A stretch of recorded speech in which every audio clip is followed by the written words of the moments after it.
അള്ളാഹുവിന്റെ ദുനിയാവിൽ അള്ളാഹു സുബ്ഹാനഹു വ തആല നമുക്ക് നൽകിയിട്ടുള്ള ജീവിതം എങ്ങനെ മനോഹരമാക്കാം, എങ്ങനെ മനസ്സമാധാനത്തോടുകൂടി തിരിച്ച് അള്ളാഹുവിന്റെ അരികിലേക്ക് തിരിച്ചു പോകാം എന്ന ഒരു വിഷയത്തെക്കുറിച്ച് പഠിക്കാനും പരിചയപ്പെടാനുമാണ് ഈ സമയവും സന്ദർഭവും നമ്മൾ ഉപയോഗപ്പെടുത്തുന്നത്. നമ്മളൊക്കെ മനസ്സിലാക്കിയതുപോലെ ഇത്തരത്തിലുള്ള ഏത് ദീനീപരമായ പരിപാടികളും തന്റെ മുൻപിലിരിക്കുന്ന ആളുകളെ ചൂഷണം ചെയ്യാനോ അവരിൽ നിന്ന് ഭൗതികമായ എന്തെങ്കിലും നേട്ടങ്ങൾ ആഗ്രഹിച്ചിട്ടോ ആണെങ്കിൽ ആ സന്ദേശം പോലും നാളെ പരലോകത്ത് ചോദ്യം ചെയ്യപ്പെടും എന്നുള്ളത് കൊണ്ടാണ് ഇതുകൊണ്ടൊക്കെ നമ്മൾ ആഗ്രഹിക്കുന്നത് നാളെ അള്ളാഹുവിന്റെ മുൻപിൽ ഹാജരാക്കപ്പെടുമ്പോ ഒരാള് പോലും പടച്ച റബ്ബിനോട് പരാതി പറയരുത്, ഞങ്ങൾക്കത് അറിയില്ലായിരുന്നു റബ്ബേ, ഞങ്ങൾക്കതിനെപ്പറ്റി അറിവില്ലായിരുന്നു റബ്ബേ എന്ന് പറയുന്ന ഒരു സാഹചര്യം ഉണ്ടാകരുത് എന്ന ഉദ്ദേശം മാത്രമേ ഇതുപോലെ ഏത് പരിപാടിക്കും ISM ആഗ്രഹിച്ചിട്ടുള്ളൂ. അല്ലാതെ അംഗബലം കാണിക്കാനും സംഘബലം കാണിക്കാനും സമുദായത്തിന്റെ താക്കോൽ സ്ഥാനത്ത് ഞങ്ങളാണെന്ന് വാദിക്കാനും രാഷ്ട്രീയ നേട്ടങ്ങൾ ഉണ്ടാക്കാനോ സാമുദായിക നേട്ടങ്ങൾ ഉണ്ടാക്കാനോ ഇക്കാലം വരെ ഈ പ്രസ്ഥാനം ആഗ്രഹിച്ചിട്ടുമില്ല, പ്രവർത്തിച്ചിട്ടുമില്ല. കാരണം ഇന്നല്ലെങ്കിൽ നാളെ അള്ളാഹുവിന്റെ മണ്ണിലേക്ക് ഇറക്കി വെച്ച് 3 പിടി മണ്ണ് വാരിയിട്ട് കുടുംബക്കാരും ബന്ധുക്കളും തിരിച്ചു നടന്നുപോയാൽ പിന്നീട് ആ പടച്ച റബ്ബിന്റെ ആ മണ്ണിനടിയിൽ പള്ളിക്കാട്ടിലെ 6 അടി മണ്ണിന്റെ ഉള്ളിൽ ഞാനും നിങ്ങളും ഒറ്റക്കാണ് എന്ന ചിന്ത അതെപ്പോഴും ഒരു മുസ്ലിമിനെ ജീവിക്കാനും അവന്റെ ജീവിതത്തെ ചിട്ടപ്പെടുത്താനും പ്രേരിപ്പിക്കേണ്ടതാണെന്ന് ഹബീബായ പ്രവാചകൻ സല്ലല്ലാഹു അലൈഹി വസല്ലമ ഓർമ്മപ്പെടുത്തുകയുണ്ടായി. പ്രിയപ്പെട്ടവരെ, നമ്മൾ ജീവിച്ചുകൊണ്ടിരിക്കുന്ന ഈ കാലഘട്ടം നാടും നഗരങ്ങളും ഏറെ മാറിക്കൊണ്ടിരിക്കുകയാണ്. ഒരു കാലത്ത് അമ്പരപ്പോടുകൂടി അതൊക്കെ സംഭവിക്കുമോ, അതൊക്കെ ഏതെങ്കിലും ഒരു കാലത്ത് ഉണ്ടാവുമോ എന്ന് ചിന്തിച്ചിരുന്ന അവസ്ഥയിൽ നിന്ന് മാറി ശാസ്ത്ര പുരോഗതിയുടെയും വൈദ്യശാസ്ത്ര രംഗത്തുള്ള കണ്ടുപിടുത്തങ്ങളും അമ്പരന്ന് നോക്കി നിൽക്കാനേ ഇന്ന് പലർക്കും സാധിക്കുന്നുള്ളൂ. നമ്മളൊക്കെ ഉദാഹരണമായിട്ട് പറയാറില്ലേ, 10-25 കൊല്ലങ്ങൾക്ക് മുൻപ് പ്രവാസ ലോകത്തേക്ക് പോകുന്ന ഒരു ചെറുപ്പക്കാരന്റെ ഏറ്റവും വലിയ സങ്കടം എന്തായിരുന്നു, ഒരു ഉമ്മാന്റെ സങ്കടം എന്തായിരുന്നു? എന്തെങ്കിലും ഒരു വിവരം നാട്ടിലുള്ളത് അറിയണമെങ്കിൽ 15 ദിവസം കാത്തു നിൽക്കണം ഒരു കത്ത് വിദേശത്തെത്താൻ. അതിനുശേഷം വർഷങ്ങൾ അല്പം കഴിഞ്ഞപ്പോ ഫോൺ കോളുകൾ സംവിധാനിക്കപ്പെട്ടപ്പോ 5-6 വീടുകൾക്കപ്പുറത്തുള്ള ഒരു ലാൻഡ് ഫോണിന് വേണ്ടി ക്യൂ നിന്നവരാ നമ്മളിൽ പലരും. വിദേശത്തുനിന്ന് വിളിക്കുന്ന മക്കളുടെ ഫോൺ കോൾ ഒന്ന് കേൾക്കാൻ, ശബ്ദമൊന്ന് കേൾക്കാൻ, തന്റെ ഭർത്താവിന്റെ ശബ്ദമൊന്ന് കേൾക്കാൻ 4-5 വീടുകൾക്കപ്പുറത്തുള്ള ഏതോ ഒരാളുടെ കുടുംബത്തിൽ രാത്രി 9-10 മണിക്കും കാത്തിരുന്നവരുണ്ടായിരുന്നു നമ്മുടെ കൂട്ടത്തിൽ. ഇന്നത്തെ കാലഘട്ടത്തിലോ കിടന്നുറങ്ങുന്ന ബെഡിൽ തലയണ വെച്ച് ചാരിയിരുന്ന് നാട്ടിലെ ബെഡിൽ ചാരിക്കിടക്കുന്ന പെണ്ണിനെ കണ്ട് സംസാരിക്കുന്ന ശാസ്ത്ര പുരോഗതിയുടെ വിപ്ലവത്തിലേക്ക് നമ്മൾ എത്തി. പക്ഷേ ആ ശാസ്ത്ര പുരോഗതി കൊണ്ട് പല കുടുംബങ്ങളും നശിക്കുന്നു എന്നുള്ളത് ദുന്യവിയായ കാര്യത്തിൽ നമ്മളെ ആശങ്കപ്പെടുത്തുന്നുണ്ട്. എന്റെ മുൻപിലിരിക്കുന്നവർ പലരും പ്രൊഫഷണലുകളായതുകൊണ്ട് മനുഷ്യ ശരീരത്തിന്റെ ഞരമ്പുകളിൽ അടിഞ്ഞുകൂടിയിട്ടുള്ള ബ്ലോക്കുകൾ ശുദ്ധീകരിക്കാനും ക്ലിയർ ചെയ്യാനും താക്കോൽ ദ്വാര ശസ്ത്രക്രിയ മുതൽ ലോകത്തിന്റെ റോബോട്ടിക് ശസ്ത്രക്രിയ സംവിധാനങ്ങൾ വരെ കണ്ടുപിടിച്ചിട്ടും മലിനമായ പകയുള്ള വെറുപ്പുള്ള കറുത്തുപോയൊരു മനുഷ്യന്റെ ഹൃദയം ശുദ്ധീകരിക്കാനുള്ള ഒരു കണ്ടുപിടുത്തങ്ങളും ഇന്ന് ലോകത്തില്ല എന്നുള്ളത് കൊണ്ടാണ് തന്റെ മുൻപിലിരിക്കുന്നത് അച്ഛനാണെങ്കിൽ പോലും വാപ്പയാണെങ്കിൽ പോലും വാപ്പാന്റെ പേരിലുള്ള സ്വത്തിനു വേണ്ടി വാപ്പാനെ ലോകമറിയാത്ത വിഷം കൊടുത്തു കുത്തിവെച്ച് കൊന്നതും ഒരു മകന്റെ, ഒരു വൈദ്യശാസ്ത്രത്തിൽ വലിയ ഡിഗ്രി നേടിയൊരു മകനാണെങ്കിൽ അറിവുകളൊന്നും തിരിച്ചറിവുകളാവാതെ ശാസ്ത്ര പുരോഗതിയും മനുഷ്യ പുരോഗതിയൊന്നും മനുഷ്യന്റെ ജീവിതത്തെ സ്വാധീനിക്കുന്നില്ലേ എന്ന് ചിന്തിക്കപ്പെടേണ്ട ഒരു കാലഘട്ടത്തിലേക്ക് നമ്മൾ മാറിക്കൊണ്ടിരിക്കുകയാണ്. പലരും അതിനെ കുറ്റപ്പെടുത്തി കാലം അങ്ങനത്തതായി പോയി. കാലമാണോ കുറ്റവാളി? ചിലർ പറയും ഇന്നത്തെ സാമൂഹിക അന്തരീക്ഷം ഇങ്ങനെയായിപ്പോയി, നാടോടുമ്പോൾ നടുവേ ഓടുന്നതാണ്, ഇന്ന് ഏറ്റവും ഫലപ്രദമെന്ന് തെറ്റിദ്ധരിച്ച് ആധുനികവൽക്കരിക്കപ്പെടുന്ന സർവ്വ ലിബറൽ തോന്നിവാസങ്ങൾക്കനുസരിച്ച് ജീവിക്കുന്നവരുണ്ട് നമ്മുടെ കൂട്ടത്തിൽ. പക്ഷെ അതാണോ പരിഹാരം? അള്ളാഹുവിന്റെ വിശുദ്ധ ഖുർആനിലൂടെ എന്തുകൊണ്ടാണ് മനുഷ്യൻ നശിച്ചു പോകുന്നത് എന്ന കാര്യത്തെക്കുറിച്ച് കൃത്യമായി അല്ലാഹു തആല ബോധ്യപ്പെടുത്തിയിട്ടുണ്ട്. ലഖദ് ഖലഖനൽ ഇൻസാന ഫീ അഹ്സനി തഖ്വീം സുമ്മ റദദ്നാഹു അസ്ഫല സാഫിലീൻ. അല്ലാഹു ചോദിക്കുന്ന ഒരു ചോദ്യമാ, ലഖദ് ഖലഖനൽ ഇൻസാന, മനുഷ്യനെ ഞാൻ സൃഷ്ടിച്ചിട്ടുള്ളത് അഹ്സനി തഖ്വീം, എത്ര ഭംഗിയായിട്ടാ മനുഷ്യനെ ഞാൻ പടച്ചിട്ടുള്ളത്. ജീവിതത്തിന്റെ സന്തോഷങ്ങളും ജീവിതത്തിന്റെ എല്ലാവിധ ഭംഗിയോടും കൂടി മനുഷ്യനെ ഞാൻ സൃഷ്ടിച്ചെങ്കിലും സുമ്മ റദദ്നാഹു അസ്ഫല സാഫിലീൻ, മനുഷ്യനതാ നിന്ദ്യരിൽ നിന്ദ്യനായി നികൃഷ്ടലിൽ നികൃഷ്ടനായി മാറിക്കൊണ്ടിരിക്കുന്നു. അപ്പം കാലമല്ല കുറ്റവാളി, ഈ ലോകത്തുള്ള മാറ്റങ്ങളല്ല കുറ്റവാളി, മറിച്ച് മാറാത്ത മനുഷ്യന്റെ മനസ്സ്. ഈ ജീവിതത്തിന്റെ അപ്പുറം എന്നെ കാത്തിരിക്കുന്ന ഒരു ലോകത്ത് എനിക്ക് നൽകപ്പെടുന്ന സർവ്വ കാര്യങ്ങളെക്കുറിച്ചും ചോദ്യം ചെയ്യപ്പെടുമെന്നും ഞാൻ വെറുതെ സൃഷ്ടിക്കപ്പെട്ടതല്ലെന്നും എന്നെ സൃഷ്ടിച്ച സൃഷ്ടാവിന് എന്നെ കുറിച്ച് കൃത്യമായൊരു ധാരണയുണ്ട് എന്ന ചിന്തയാണ് ഇന്ന് പലരുടെയും മനസ്സൊന്ന് നഷ്ടപ്പെട്ടുകൊണ്ടിരിക്കുന്നത്. എന്റെ മാതാപിതാക്കൾ വിവാഹം കഴിച്ചൊരു രാത്രി കൂടെ കിടന്നപ്പുണ്ടായ വ്യക്തിയല്ല ഞാൻ. പിതാവിന്റെ ശ്രവിക്കപ്പെടുന്ന കോടിക്കണക്കിന് ബീജങ്ങളിലെ ലക്ഷണമൊത്ത് കുതിച്ചു പായാൻ അല്ലാഹു തആല കഴിവ് കൊടുത്തൊരു ബീജം എന്റെ ഉമ്മാന്റെ ഗർഭാശയത്തിന്റെ 3 ഭിത്തികൾക്കുള്ളിലുള്ള അണ്ടത്തോട് അള്ളിപ്പിടിച്ച് അലക്കയായി മുതയായി മാംസ കഷണങ്ങളെ കൊണ്ടും എല്ലുകളെ കൊണ്ടും സംവിധാനിച്ച് ആ ആയുസിന്റെ ബലവും സമയവും നിശ്ചയിച്ച റബ്ബ് മനുഷ്യനോട് പറഞ്ഞു, നീ ഒന്നും വെറുതെ സൃഷ്ടിക്കപ്പെട്ടതല്ല, നിന്നെ ഞാൻ അറിഞ്ഞ് സൃഷ്ടിച്ചതാ. ആ കാര്യം അല്ലാഹു തആല സൂചിപ്പിക്കുന്നുണ്ട്. അല്ലാഹു ചോദിക്കുന്ന ഒരു ചോദ്യമാണത്. മിൻ അയ്യു ഷൈഇൻ ഖലഖഹു മിൻ നുത്ഫത്തിൻ ഖലഖഹു ഫഖദ്ദറ സുമ്മ സബീല യസ്സറ സുമ്മ അമാതഹു ഫഅക്ബറ സുമ്മ ഇദാ ശാഅ അൻശറ. അല്ലാഹു മനുഷ്യനോട് ചോദിക്കുന്ന ഒരു ചോദ്യം മക്കയിലെ ബഹുഭൂരിപക്ഷ കള്ളുകുടിയന്മാരോടും തോന്നിവാസങ്ങളോടും ജീവിതത്തിന്റെ വ്യഭിചാരത്തിൽ ആനന്ദം കണ്ടിരുന്ന മക്കയിലെ ഗോത്രവർഗക്കാരോടും പരസ്പരം കൊന്നൊടുക്കി കൊന്നവന്റെ കൈയും കാലും വെട്ടി മരത്തിൽ കെട്ടിത്തൂക്കിയിട്ട് ആ കാലിന്റെയും തലയുടെയും എണ്ണത്തിന്റെ പേരിൽ അഭിമാനം നടിച്ചിരുന്ന മക്കയിലെ ഗോത്രവർഗക്കാരോട് 1400 വർഷങ്ങൾക്ക് മുൻപ് അള്ളാഹുവിന്റെ ഹബീബ് ചോദിച്ച ചോദ്യമായിരുന്നു ഇത്. മിൻ അയ്യു ഷൈഇൻ ഖലഖഹു, നിങ്ങൾ എങ്ങനെയാണ് സൃഷ്ടിക്കപ്പെട്ടത് എന്ന് എപ്പോഴെങ്കിലും നിങ്ങൾ ചിന്തിച്ചു നോക്കിയിട്ടുണ്ടോ?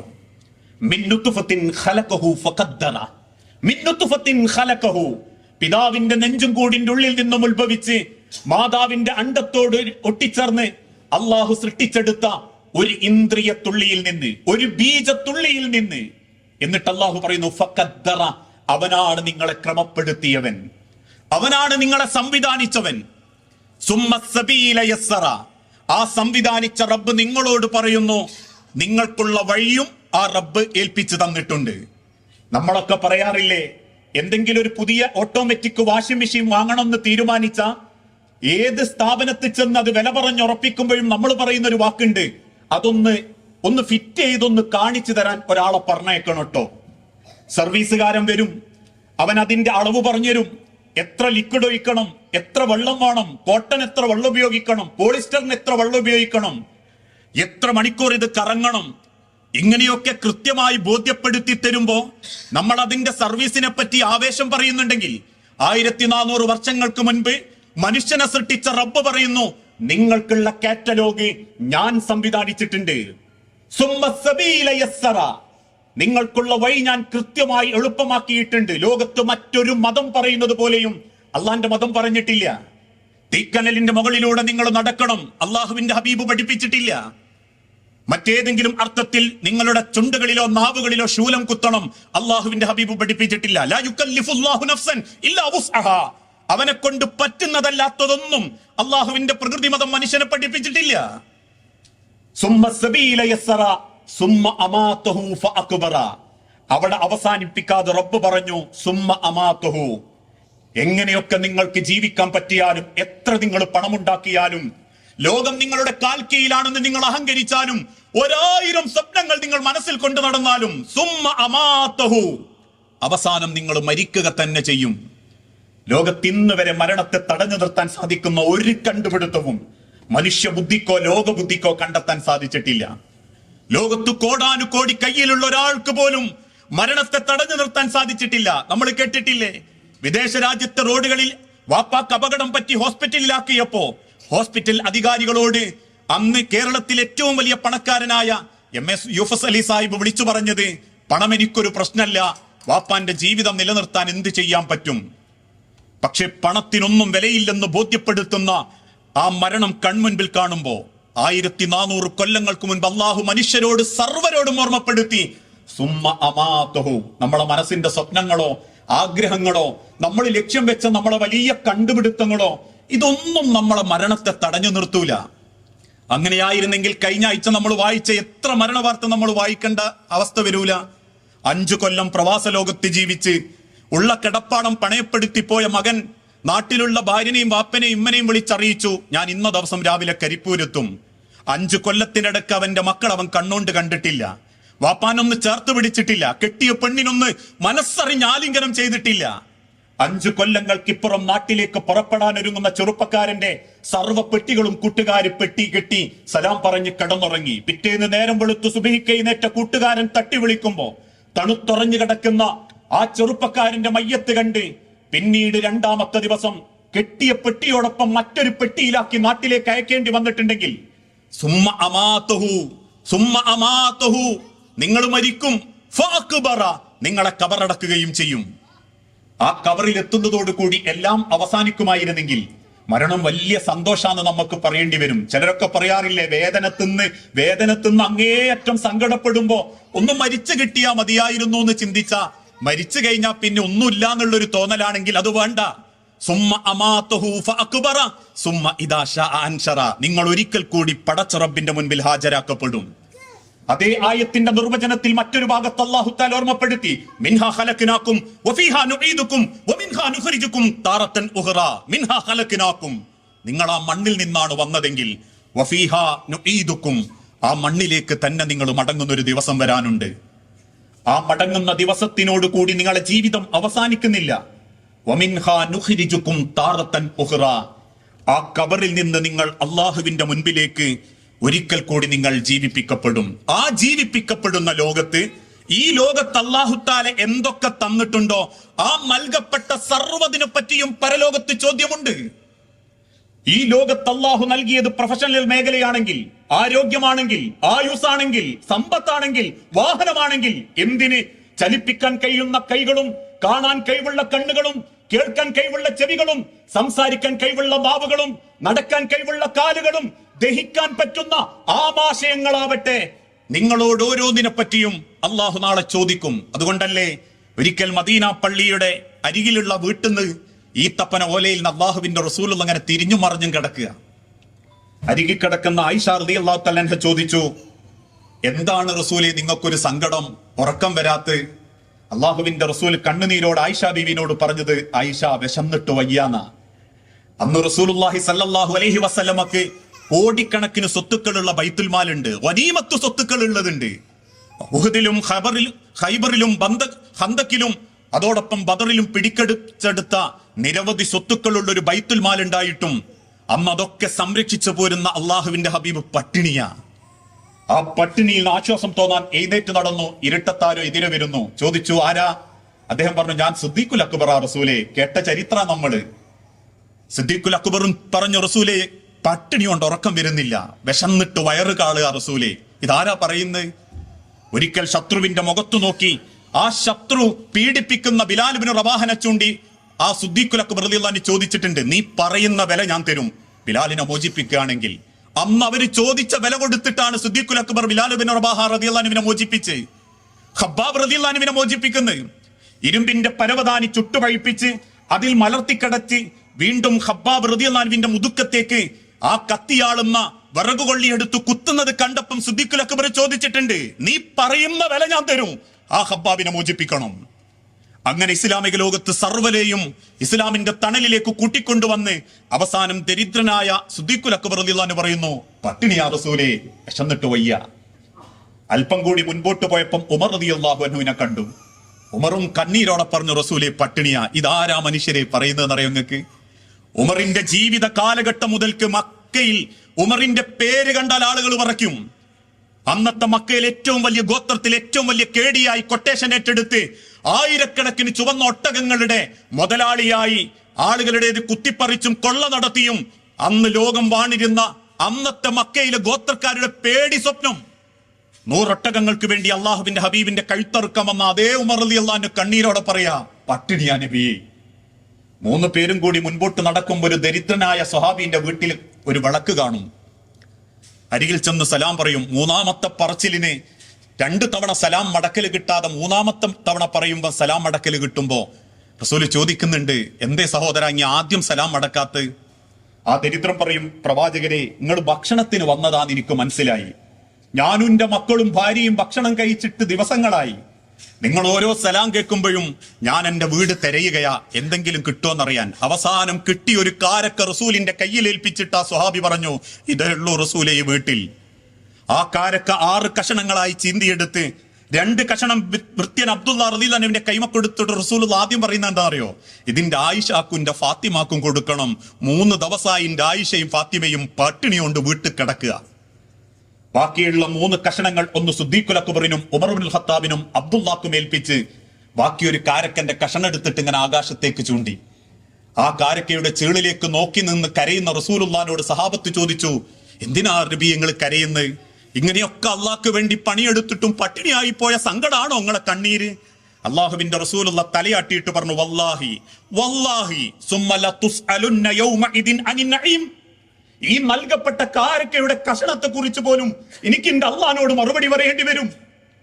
ഈ കാരക്കയെ പറ്റി പോലും പടച്ചോൻ ചോദിക്കല്ലോ എന്ന് ചിന്തിക്കുമ്പോ എനിക്ക് സങ്കടം തോന്നുന്നു സഹാബാക്കളെ. ഒരു കാരക്കന്റെ ചീളിന് വേണ്ടി കരഞ്ഞ അള്ളാഹുവിന്റെ ഹബീബ് മഹാനായ അബൂ ത്വൽഹ റളിയല്ലാഹു അൻഹു മരിക്കാൻ നേരത്ത് ഇങ്ങനെ കരയും. സഹാബാക്കളേക്കും മരിക്കാൻ പേടിച്ച് കരയാണോ അബൂ ത്വൽഹ? അബൂ ത്വൽഹ പറയും, അല്ല. പിന്നെന്തിനാ അങ്ങ് കരഞ്ഞ്? അബൂ ത്വൽഹ റളിയല്ലാഹു അൻഹു പറയും, ഇക്കണ്ട സൗകര്യം പടച്ചോൻ എനിക്ക് തന്നു. ഇതൊന്നും തരാത്ത എത്ര മനുഷ്യന്മാർ ഈ ദുനിയാവിലുണ്ട്. അപ്പൊ സഹാബാക്കൾക്ക് തന്നെ ഒരു അത്ഭുതം. അങ്ങേയറ്റം ദരിദ്രനായ അബൂ ത്വൽഹാനെ പണക്കാരനായിട്ട് ഞങ്ങൾ കണ്ടിട്ടില്ല. പിന്നെ എന്താ അള്ളാഹ് എത്ര കൊടുത്തെന്ന് അബൂ ത്വൽഹ വാദിക്കുന്നത്? ആ വീട് മൊത്തം അവര് തെരഞ്ഞു. വീടിന്റെ പല ഭാഗവും അവര് മാന്തി നോക്കി, കുഴിച്ചിട്ടിട്ടുണ്ടോന്നറിയാൻ. അവസാനം അവര് വന്ന് ചോദിച്ചു, അബൂ ത്വൽഹ എനക്ക് എന്താ പടച്ചോൻ തോനെ തന്ന് കൂടുതൽ തന്നു എന്ന് പറയുന്നത്? അബൂ ത്വൽഹ റളിയല്ലാഹു അൻഹു വീട്ടിന്റെ മൂലയിലേക്ക് ഇങ്ങനെ ചൂണ്ടി. ആ ചൂണ്ടിയ ഭാഗത്ത് സഹാബത്ത് കണ്ടത് തുരുമ്പ് പിടിച്ച് പൊട്ട വീണൊരു പ്ലേറ്റും വക്ക് പൊട്ടിപ്പോയൊരു തോൽപാത്രവും. ആ പാത്രവും പാട്ടയും ചൂണ്ടിയിട്ട് അബൂ ത്വൽഹ റളിയല്ലാഹു അൻഹു പറഞ്ഞു, മദീനത്തെ പള്ളിയിൽ 5-6 ദിവസം ഭക്ഷണം കിട്ടാതെ പ്രവാചകനും സഹാബത്തും നെഞ്ചുപൊട്ടി കരഞ്ഞ് ജീവിക്കുമ്പോ ഭക്ഷണം കഴിക്കാൻ പാത്രം തന്ന റബ്ബിനോട് ആ പാത്രത്തിന്റെ കണക്ക് ഞാൻ പറയണ്ടേന്ന് ചിന്തിക്കുമ്പോ എനിക്ക് സഹിക്കുന്നില്ല സഹാബത്തെ എന്ന്. തിന്നാൻ പാത്രം കിട്ടിയ സഹാബത്തിന് ആ പാത്രം കിട്ടിയതിന്റെ പേരിൽ സങ്കടം. കാരണം സഹാബാക്കളിൽ പലരും കൈ നീട്ടിയിട്ട അള്ളാഹുവിന്റെ ഹബീബിന്റെ മുൻപിന്ന് ഗോതമ്പിന്റെ കഞ്ഞി വാങ്ങിപ്പോയത്. നൽകപ്പെട്ട ഏത് അനുഗ്രഹങ്ങളെ പറ്റിയും നാളെ റബ്ബിന്റെ മുൻപിൽ ചോദ്യം ചെയ്യപ്പെടും. എല്ലാം പടച്ചോന്റെ അനുഗ്രഹ. ഇനി അള്ളാഹ് തന്നതൊരു പരീക്ഷണാണെന്ന് കരുതുക. ആ പരീക്ഷണം കാണുമ്പോഴേക്കും നമ്മൾ വിചാരിക്കേണ്ടത് അവന് മാത്രമുള്ളതാ, നമുക്കൊന്നും ഇല്ലാന്ന്. ഇന്ന് ചിലര് പറയാറില്ലേ, നമ്മളെ പരീക്ഷണം എന്ന് പറഞ്ഞാൽ എന്താ? ആരോഗ്യം ക്ഷയിക്കലോ അല്ലെങ്കിൽ ഏതെങ്കിലും സുക്കേട് വരലോ? ഇത് മാത്രല്ല പരീക്ഷണം. അള്ളാഹു ഈ ദുനിയാവിനെ വിശദീകരിച്ചത് ദാറുൽ ബലാ എന്ന പരീക്ഷണങ്ങളുടെ ഭവനം. പരീക്ഷണങ്ങളുടെ ഭവനമായി ദുനിയാവ്. ഏതെങ്കിലും ഒരുത്തൻ ഹോസ്പിറ്റലിൽ വന്ന് പരിശോധിച്ചപ്പം വലിയ സുക്കേടാ. ആ സുക്കേടുമായിട്ട് അതിന്റെ കടലാസും വാങ്ങി തിരിച്ചിറങ്ങി പോകുമ്പം ഇനി നാട്ടിലാണെങ്കിലും ഒരുത്തൻ അങ്ങനെ ഒരു സുക്കേടുണ്ട്, ഓന് പെട്ടെന്നുള്ള സുക്കേടായിരുന്നു, ഓന് വലിയ അസുഖമാണ് എന്നൊക്കെ അറിയുമ്പോ നമ്മൾ എന്താ പറയല്? വല്ലാത്തൊരു പരീക്ഷണം തന്നെയല്ലേ എന്ന്, അല്ലേ? അങ്ങനെയാന്ന് നമ്മൾ പറയാ, വല്ലാത്തൊരു പരീക്ഷണം തന്നെയെന്ന്. എന്നാൽ അള്ളാഹു പറയുന്നത് അവന്റെ സൂക്കേട് അവന് പരീക്ഷണാണെങ്കിൽ സൂക്കേടില്ലാത്ത ശരീരം നിങ്ങൾക്കുള്ള പരീക്ഷണ. ആരോഗ്യം അള്ളാന്റെ പരീക്ഷണ. ജോലി അള്ളാന്റെ പരീക്ഷണ. ജോലി ഇല്ലാത്തവനും കൂലില്ലാത്തവനും പ്രയാസപ്പെട്ട് നടക്കുമ്പോ ജോലി ഉണ്ടെങ്കിൽ ജോലി ഒരു പരീക്ഷണ.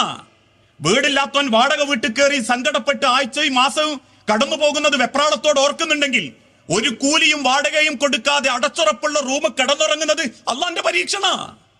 നമ്മൾ വിചാരിക്കണ്ട പടച്ചോന്റെ പരീക്ഷണം വേദന മാത്രാന്ന്. ആരോഗ്യം പരീക്ഷണ, ഒഴിവ് സമയം പരീക്ഷണ, ഒരു കുഴപ്പമില്ലാതെ ജീവിക്കൽ അള്ളാന്റെ ഒരു പരീക്ഷണ, എല്ലോ റാഹത്തിൽ ഇങ്ങനെ മുന്നോട്ട് പോകുന്നുണ്ട് എന്ന് പറയുന്നത് ഒരു പരീക്ഷണ. പരീക്ഷണം എന്ന് പടച്ചോൻ ദുനിയാവിൽ ഉദ്ദേശിച്ചത് അള്ളാഹ് സങ്കടപ്പെടുത്തുന്ന വേദനിപ്പിക്കുന്ന ശരീരങ്ങൾ മാത്രമല്ല, ആ ആ പരീക്ഷണത്തിൽ പടച്ചോൻ തരുന്ന ഏറ്റവും വലിയൊരു പരീക്ഷണ നമ്മളെ ആരോഗ്യം, നമ്മളെ ആയുസ്. അതുകൊണ്ടാണല്ലോ സഹാബത്ത് ചോദിച്ചു, നബിയെ ജനങ്ങളിൽ ഏറ്റവും നല്ലവനാരാ? ഇന്ന് നമ്മളെ നാട്ടിൽ നമ്മൾ എന്താ പറയാറുള്ളത്? 90ാമത്തെ വയസ്സാ വാപ്പാക്ക്, വല്യമ്മാക്ക്. ഇനി ഉള്ള വയസ്സുള്ള ആൾക്കാരോടൊന്ന് ചോദിച്ചു നോക്കൂ. ഒരു 10-70 വയസ്സായ, 80 വയസ്സായ ചിലരോട് ചോദിക്കുമ്പോ പറയും 80 വയസ്സായി, പടച്ചോൻ എത്ര റാഹത്ത് തന്ന്, അള്ള തന്നൊരു നിഅമത്തല്ലേ, ഇനി മരിച്ചു പോണം. 80ഒക്കെ ആർക്കോ കിട്ടലുണ്ടോന്നാ ചോദ്യം. അതിന്റെ അർത്ഥം പടച്ചോൻ നിങ്ങൾക്ക് തോനെ തന്നു എന്നല്ലട്ടോ. സഹാബാക്കൾ ചോദിച്ചപ്പോ അള്ളാന്റെ ഹബീബ് മറുപടി പറഞ്ഞു, മൻ ത്വാല ഉംരിഹി വഹസുന അമലിഹി. 60 കൊല്ലം അല്ലെങ്കിൽ 60ാം വയസ്സിൽ മരിച്ചോനെ 60 കൊല്ലത്തെ ഉത്തരേ പറയാനുള്ളൂ. 80 വയസ്സായിട്ടും മരിക്കാതെ നിൽക്കുന്നുണ്ടെങ്കിൽ 25ഉം 20ഉം കൊല്ലത്തെ അധിക ചോദ്യം നമ്മളെ നേരെ വന്നു എന്നർത്ഥം. അല്ലാതെ എനിക്ക് 20 കൂടുതൽ കിട്ടി, എനിക്ക് 90 കിട്ടി, എനിക്ക് 100 വരെ കിട്ടി എന്ന ആഹ്ലാദത്തെക്കാൾ ആ കിട്ടിയ കാലം കൊണ്ട് എനിക്ക് അള്ളാന്റെ അടുത്തേക്ക് എത്ര അടുക്കാൻ പറ്റി എന്ന് ചിന്തിക്കുന്നിടത്താണ് എന്റെ ആയുസ് എനിക്ക് പരീക്ഷണമാണോ, എന്റെ ആരോഗ്യം എനിക്ക് പരീക്ഷണമാണോ എന്ന് ചിന്തിച്ച് നമ്മൾ ഉത്തരം കണ്ടെത്തേണ്ടത്. അതുകൊണ്ട് അള്ളാഹു താല ഓർമ്മപ്പെടുത്തിയതും നാളെ റബ്ബിന്റെ കോടതിയിൽ അള്ളാഹു ചോദിക്കുന്ന ചോദ്യങ്ങളിൽ ഒന്ന്, ലാ തസൂലു ഖദമാ അബ്ദൻ യൗമൽ ഖിയാമ. ഇന്ന് നമുക്ക് എഴുന്നേറ്റ് നടക്കണേ ഒരാളെ സമ്മതവും വേണ്ട. ഇപ്പൊ ഈ കൂട്ടത്തുനിന്ന് ഒരാൾ ഇങ്ങനെ എഴുന്നേറ്റ് പോകുമ്പോ ഞാൻ അവിടെ നീ ഇരിക്കുമെന്ന് പറഞ്ഞ അങ്ങക്ക് എന്നോട് തിരിച്ചു ചോദിക്കാൻ വകുപ്പുണ്ട്. ഈ പറയുമ്പോൾ കേൾക്കണോന്ന്, ഈ പറയുമ്പോൾ കേൾക്കണം, ഞാൻ എനിക്ക് സൗകര്യം ഞാൻ പോവും എന്ന് അള്ളാഹു പറയുന്നു. ലാ തസൂലു ഖദമാ അബ്ദൻ യൗമൽ ഖിയാമ. നാളെ പടച്ച റബ്ബിന്റെ മഹ്ശറയിൽ ഒരടി അനക്കാൻ അള്ളാഹ് അവകാശം തരൂല. ലാ തസൂലു, നീങ്ങൂല, ഖദമാ, 2 കാലും. ഒരടിമയുടെ 2 കാലും പടച്ചോൻ അനക്കാൻ സമ്മതിക്കൂല, അവനോടുള്ള ചോദ്യത്തിന്റെ ഉത്തരം അള്ളാഹ്ക്ക് കിട്ടിയിട്ടല്ലാതെ. അതിൽ ചോദ്യങ്ങളിൽ ഒന്ന് അൻ ഉംരിഹി, അവന്റെ ആയുസ്, അള്ള കൊടുത്ത അവന്റെ ജീവൻ, ഫീമാ അഫ്നാഹു, അതുകൊണ്ട് അവൻ എന്ത് നേടി എന്ന് അള്ളാഹനെ ബോധ്യപ്പെടുത്തി കൊടുക്കണം. അതുകൊണ്ട് അള്ളാഹുവിനെ അവനെ ഓർമ്മപ്പെടുത്തി കൊടുക്കണം. എന്റെ ആയുസ് കൊണ്ട് ഞാൻ എന്തൊക്കെ നേടിയെന്ന്. ഞാൻ നിങ്ങളൊന്ന് ചിന്തിച്ചു നോക്കി, എന്താപ്പം നമ്മൾ നേടിയത്? ചിലർ ആവേശത്തോടെ പറയും, പൊരണ്ടാക്കി, ജോലി വാങ്ങി, പഠിച്ച്, മക്കളെ പഠിപ്പിച്ച്. ഇതൊന്നും വേണ്ടാന്ന് അർത്ഥത്തിലല്ലോ ഞാൻ പറയണത്. വാഹനം വാങ്ങി, എനിക്ക് ഇക്കാലത്തിൽ വിചാരല്ല ഇനി ഞാനൊരു വാഹനം വാങ്ങുന്നു. വാഹനം വാങ്ങി, വീട് വെച്ചു, വലിയ വീട് വെച്ചു, എല്ലാ സൗകര്യങ്ങളും ഉണ്ടായി. ഒന്നും കൂടി പ്രായം മൂത്ത വേറെ ചിലർ പറയും, മക്കളെ കെട്ടിച്ചു, മൂത്ത മോളെ നല്ലൊരു സ്ഥലത്തേക്ക് കെട്ടിച്ചു, ഓളെ മോക്ക് 10 A+ കിട്ടി, ഇളയ മോനെ കെട്ടി, ആ ഇളയ മോന്റെ മോനാണ് ഇപ്പൊ മദ്രസയിൽ പോയിട്ട് കാണാതെ ഖുർആനൊക്കെ ഇപ്പൊ ഇങ്ങോട്ട് പറഞ്ഞു തരും. റാഹത്ത് ജീവിതല്ലേ. അൽമാലു വൽ ബനൂന സീനത്തുൽ ഹയാത്തി ദുനിയ. മക്കളും പൈസയൊക്കെ ദുനിയാവിലൊരു അലങ്കാരം മാത്ര. ആ ആയുസ് കൊണ്ട് നീ നിനക്കെന്ത് നേടി? നാളെ അള്ളാന്റെ മുൻപിൽ ചോദ്യം ചെയ്യപ്പെടുമ്പോ അള്ളാഹുവിന്റെ ദീനിന് വേണ്ടി എന്റെ ആയുസ് കൊണ്ട് പടച്ചോന്റെ ദുനിയാവിൽ എന്റെ കബറിലേക്ക് കൊണ്ടുപോകാൻ എനിക്കെന്ത് നേടി? ഒരു നല്ല വിശ്വാസം, ഒരു നല്ല സ്വഭാവം, ഒരു നല്ല സാമ്പത്തികം, ഒരു നല്ല കുടുംബം. ഈ ദുനിയാവിൽ എന്താ എന്റെ ഇങ്ങളെയും കൈമല് പടച്ചോന്റെ അടുത്തേക്ക് തിരിച്ചുണ്ടാനുള്ളത്? അള്ളാഹുവിന് വേണ്ടി നമ്മളെ ജീവിതത്തോട് നമ്മൾ ചേർത്ത് നിർത്തിയത്. നമ്മൾ പറയാറുണ്ട്, ഇപ്പൊ അറഫ മൈതാനിയിൽ പ്രവാചകൻ സല്ലല്ലാഹു അലൈഹി വസല്ലമ വഫാത്താകുന്നതിന്റെ തൊട്ടു മുൻപ് ആദ്യത്തെ അവസാനത്തെ ഹജ്ജ് ചെയ്യുന്നത്. ആ ഹജ്ജിന് വേണ്ടി അറഫ മൈതാനിയിൽ ലക്ഷക്കണക്കിന് സഹാബാക്കൾ ഒന്ന് ഒരുമിച്ച് കൂടിയുന്ന 1,00,000-ലധികം സഹാബാക്കൾ. റസൂലുള്ളാഹി സല്ലല്ലാഹു അലൈഹി വസല്ലമ വഫാത്താകുമ്പോ അന്ന് റസൂലുള്ളാന്റെ കൂടെയുള്ള സഹാബാക്കൾ 1,00,000 ചില്ലാന. ചരിത്രം പറയുന്നുണ്ട് 1,25,000 അടുത്ത് വരെ എത്തുന്നു. 1,25,000 സഹാബാക്കൾ അന്ന് പ്രവാചകന്റെ കൂടെ മദീനയിൽ ഉണ്ടായിട്ടും അള്ളാഹുവിന്റെ ഹബീബ് മരിക്കുന്നതിന്റെ തൊട്ടു മുൻപുള്ള അറഫ പ്രസംഗത്തിൽ 1,20,000-ലധികം സഹാബാക്കൾ അന്ന് പങ്കെടുത്തിട്ടും ഇന്നും മക്കയിലും മദീനയിലുള്ള കബറെണ്ണിയാൽ 10,000 താഴെ സഹാബത്തിന്റെ കബറേ ഉള്ളൂ. 10,000 സഹാബത്തിന്റെ കബറേ മക്കയിലും മദീനയിലും കൂടിയായിട്ടുള്ളൂ. ബാക്കി 1,10,000 സഹാബാക്കളെ കബർ എവിടെ പോയി? ഇവരെവിടെ കിടന്നാ മരിച്ചത്? ഇവരേത് നാട്ടിൽ നിന്നാ മരിച്ചെന്നറിയോ? ലോകത്തിന്റെ നാനാഭാഗത്തുള്ള കയറിച്ചെല്ലാൻ സാധിക്കുന്ന സർവ്വ രാജ്യങ്ങളിലും സഹാബത്ത് കയറി ചെന്നു. ആഫ്രിക്കൻ രാജ്യങ്ങളിൽ ചെന്നു, ഏഷ്യൻ രാജ്യങ്ങളിൽ ചെന്നു. കടലുകൾ താണ്ടി കച്ചവടത്തിന്റെ പേരും പറഞ്ഞ് കച്ചവടം ചെയ്യുന്നതോടൊപ്പം ഉപജീവന മാർഗത്തോടൊപ്പം അവർ ഇസ്ലാമിക ദഅവത്തിന് വേണ്ടി പുറപ്പെട്ടു. കേരളക്കരയിലും വന്നില്ലേ മാലിക്കും ദീനാറും കൂട്ടരും? അതുകൊണ്ടായിരുന്നു ഇന്ന് മക്കയിലും മദീനയിലുമായിട്ട് 10,000 സഹാബാക്കളെ കബറേ ഉള്ളൂ. ബാക്കി എവിടെ പോയി എന്നറിയോ? അറഫ മൈതാനിയിൽ മരണം കൺമുൻപിൽ കണ്ട് റസൂൽ സല്ലല്ലാഹു അലൈഹി വസല്ലം സഹാബത്തിന് കൊടുക്കുന്ന ഒരു വസിയത്തുണ്ട്, ഉപദേശമുണ്ട്, അറഫ പ്രസംഗം. ആ അറഫ പ്രസംഗിക്കുന്നതിന്റെ തൊട്ടു മുൻപാണ് അള്ളാഹുവിന്റെ ആയത്തിറങ്ങിയത്. നബിയെ, അൽ യൗമ അക്മൽതു ലക്കും ദീനക്കും വഅത്മംതു അലൈക്കും നിഅമതി വറളീതു ലക്കും അൽ ഇസ്ലാമ ദീന. ഇന്നത്തോടുകൂടി ഇസ്ലാം എന്ന മതം പൂർത്തിയായിട്ടോ നബിയെ. ആ ആയത്ത് അവതരിപ്പിക്കപ്പെട്ട സെക്കൻഡിൽ അള്ളാഹുവിന്റെ റസൂലുള്ളാഹിക്ക് കാര്യം തിരിഞ്ഞു. ഇനി പടച്ചോന്നെ മരിപ്പിക്കല്ലാതെ ഇനി എനിക്ക് വഹി വരാനില്ല. ഇനി എനിക്ക് വഹി വരാനില്ല. കാരണം അള്ളാന്റെ മതം ഇവിടെ പൂർത്തിയായിട്ടുണ്ട്. ഇനി സംഭവിക്കാൻ പോകുന്ന എന്റെ മരണ. ആ മരണം കൺമുൻപിൽ കണ്ടതുപോലെയാ. തൊട്ടടുത്ത നിമിഷം സഹാബാക്കളോട് അള്ളാഹുവിന്റെ റസൂലുള്ള പറഞ്ഞു, ഖുദു അന്നി മനാസിക്കക്കും, ഞാൻ എന്തൊക്കെ ചെയ്തുന്നും ഞാൻ എന്തൊക്കെ അനുവാദം തന്നും ശരിക്ക് നോക്കി പഠിച്ച് പിൻപറ്റണട്ടോ. ഫലഅല്ലി ലാ അൽകാക്കും ബഅദ ആമി ഹാദാ. ഈ കൊല്ലത്തിന് ശേഷം ഇനി നമ്മൾ കണ്ടോളണമെന്നില്ല. ആ മരണം കൺമുൻപിൽ കണ്ട് റസൂൽ സല്ലല്ലാഹു അലൈഹി വസല്ലം കൊടുക്കുന്ന ഉപദേശ അറഫ പ്രസംഗം. ആ പ്രസംഗത്തിന്റെ അവസാനം ഹബീബായ നബി തങ്ങൾ ഇങ്ങനെ പറഞ്ഞു, ഫൽ യുബല്ലിഗു ഷാഹിദു ലിൽ ഗായിബ്. ഇവിടെ ഹാജരുള്ളവർ ഹാജരില്ലാത്ത ആളുകൾക്ക് വേണ്ടി പടച്ചോന്റെ ദീനൊന്ന് അറിയിച്ചു കൊടുക്കണം. അന്ന് സഹാബാക്കൾ തിരിച്ച് വീട്ടിലേക്ക് മടങ്ങി. കിട്ടാവുന്നത്ര ഭക്ഷണവും കിട്ടാവുന്നത്ര വസ്ത്രവും അവരെടുത്തു. അവരുടെ ഒട്ടകം ഏത് ഭാഗത്തേക്കാണോ തിരിഞ്ഞു നിന്നത് ആ ഭാഗത്തേക്ക് അവർ പുറപ്പെട്ടു. അവരുടെ ഒട്ടകങ്ങളും കുതിരകളും ഏത് ഭാഗത്തേക്കാണോ തിരിഞ്ഞു നിന്നത് ആ ഭാഗത്തേക്ക് അവർ പുറപ്പെട്ടു. എന്തിന്? അള്ളാന്റെ ദീന് ദഅവത്ത് നടത്താൻ, പടച്ചോന്റെ ദീനിനെ പറ്റി ജനങ്ങൾക്ക് ബോധ്യപ്പെടുത്തി കൊടുക്കാൻ. കടലുകൾ താണ്ടി, പർവ്വതങ്ങൾ താണ്ടി, ചുട്ടുപഴുത്ത മരുഭൂമിയിലൂടെ നടന്നു നീങ്ങുന്ന സഹാബത്ത് കാല് മണലിൽ പറ്റി വെന്തുപോകാതിരിക്കാൻ ഈത്തപ്പനയുടെ ഓലകൾ കാലിന്റെ അടിയിൽ കെട്ടിവെച്ച് നടന്നു എന്ന് ഇസ്ലാമിക ചരിത്രം പഠിപ്പിക്കുന്നുണ്ടെങ്കിൽ, ആയിരക്കണക്കിന് ലക്ഷക്കണക്കിന് സഹാബാക്കൾ രാജ്യത്തിന്റെ, ലോകത്തിന്റെ, ഈ ഭൂലോകത്തിന്റെ സർവ്വഭാഗത്തേക്കും നടന്ന് ദഅവത്ത് നടത്തി അള്ളാന്റെ ദീനിനെ ബോധ്യപ്പെടുത്തി കൊടുത്തപ്പോ നമ്മൾ എന്താ ചെയ്ത്? നമുക്ക് കിട്ടിയ ഒരു ദീന് സ്വന്തം വീട്ടിൽ പറയാൻ പറ്റിയിട്ടുണ്ടോ? ഇടത്തെ കൈകൊണ്ട് ഭക്ഷണം കഴിക്കുന്ന, വെള്ളം കുടിക്കുന്ന മോനെ അവിടെ വെച്ച് വലത്തെ കൈകൊണ്ട് എടുക്കണോന്ന്? ഒരു 5:15 കൊടുക്കുന്ന സുബഹി ബാങ്കിക്ക് മക്കളെ വിളിച്ചുണർത്താൻ പറ്റിയിട്ടുണ്ടോ? ഒരു ദിവസം ഒരു 10 ആയത്ത് ഓതാൻ പറ്റിയിട്ടുണ്ടോ? സ്വന്തം വീട്ടിലുള്ള, കുടുംബത്തിലുള്ള ഭർത്താവിനോട്, ഭാര്യനോട് അള്ളാന്റെ ദീനിന്റെ ഒരു അക്ഷരം പറയാൻ നമ്മളെ കൊണ്ട് പറ്റിയിട്ടുണ്ടോ? ഞാൻ കുറ്റം പറയല്ലോ. ജീവിതത്തിൽ അള്ളാഹുവിന്റെ അരികിലേക്ക് തിരിച്ചു ചെല്ലുമ്പോ അള്ളാഹു ചോദിക്കുന്ന ഏറ്റവും വലിയൊരു ചോദ്യത, നീ പടച്ച റബ്ബിന്റെ ദീനിനു വേണ്ടി എനക്ക് എന്ത് ചെയ്യാൻ പറ്റി? ഇന്നൊക്കെ ചില വീടുകളിലൊക്കെ നമ്മൾ കാണാറുണ്ട്, ചില വാഹനത്തിലൊക്കെ ഒരു വലിയ വാഹനം വാങ്ങി, അത്യാവശ്യം നല്ല പൈസന്റെ വാഹന, ഒരു വലിയ വീടുണ്ടാക്കി, ഒരു 4000 സ്ക്വയർ ഫീറ്റ്. ചിലപ്പം ചിലർ ആദ്യം അതിന്റെ മുൻപിൽ വെക്കുന്നത് എന്തായിരിക്കും അറിയോ? ഹാദാ മിൻ ഫളിലു റബ്ബി, ഇതെന്റെ റബ്ബിന്റെ ഫളിലാണ്. നിങ്ങൾ പല സ്ഥലത്തും കാണലുണ്ടാകും ആ ഒരു, ഒന്നെങ്കിൽ ഗൾഫിൽ നിന്ന് കൊണ്ടുവരുന്നത് മാത്രം അതായിരിക്കും, ഒരു ഗ്ലാസ് ഇട്ട് ചില്ലിട്ട കൂട്ടിലൊക്കെ ആ ഖുർആനിക ആയത്ത് ഹാദാ മിൻ ഫളിലു റബ്ബി, ഇതെന്റെ റബ്ബിന്റെ ഫളിലാണ്, അനുഗ്രഹമാണ്. ആ ആയത്ത് അവിടെ തീരുന്നില്ല. വിശുദ്ധ ഖുർആനിൽ ഒരു ആയത്താണത്. ആ ആയത്ത് അവിടെ തീരാതെ പടച്ചോൻ പറയുന്ന ഒരു വാക്കുണ്ട്, ഹാദാ മിൻ ഫളിലു റബ്ബി ലിയബ്ലുവനി അഷ്കുറു അം അക്ഫുർ. അതാരും എഴുതിയേക്കൂല. ഹാദാ മിൻ ഫളിലു റബ്ബി, ഇതെന്റെ പടച്ച റബ്ബിന്റെ ഒരു ഫളിലാണ്. എന്തിന്? ലിയബ്ലുവനി, അവൻ എന്നെ പരീക്ഷിക്കാൻ. എന്റെ ഈ വലിയ വീട് പടച്ചോൻ എനിക്ക് തന്ന റഹ്മത്താണ്, ബർക്കത്താണെങ്കിലും ലിയബ്ലുവനി, അവൻ എന്നെ പരീക്ഷിക്കാൻ തന്നതാണിത്. എന്റെ ഈ കാറ്, വില കൂടിയ കാറ് പടച്ചോൻ തന്നതാണെങ്കിലും ലിയബ്ലുവനി, അവൻ എന്നെ പരീക്ഷിക്കാൻ തന്നതാ. എന്റെ ഈ ഡിഗ്രി, എന്റെ ഈ വിദ്യാഭ്യാസം, എന്റെ ഈ പ്രൊഫഷണൽ, ഹാദാ മിൻ ഫളിലു റബ്ബി, ഇത് പടച്ചോന്റെ ഒരു ഫളിലാ.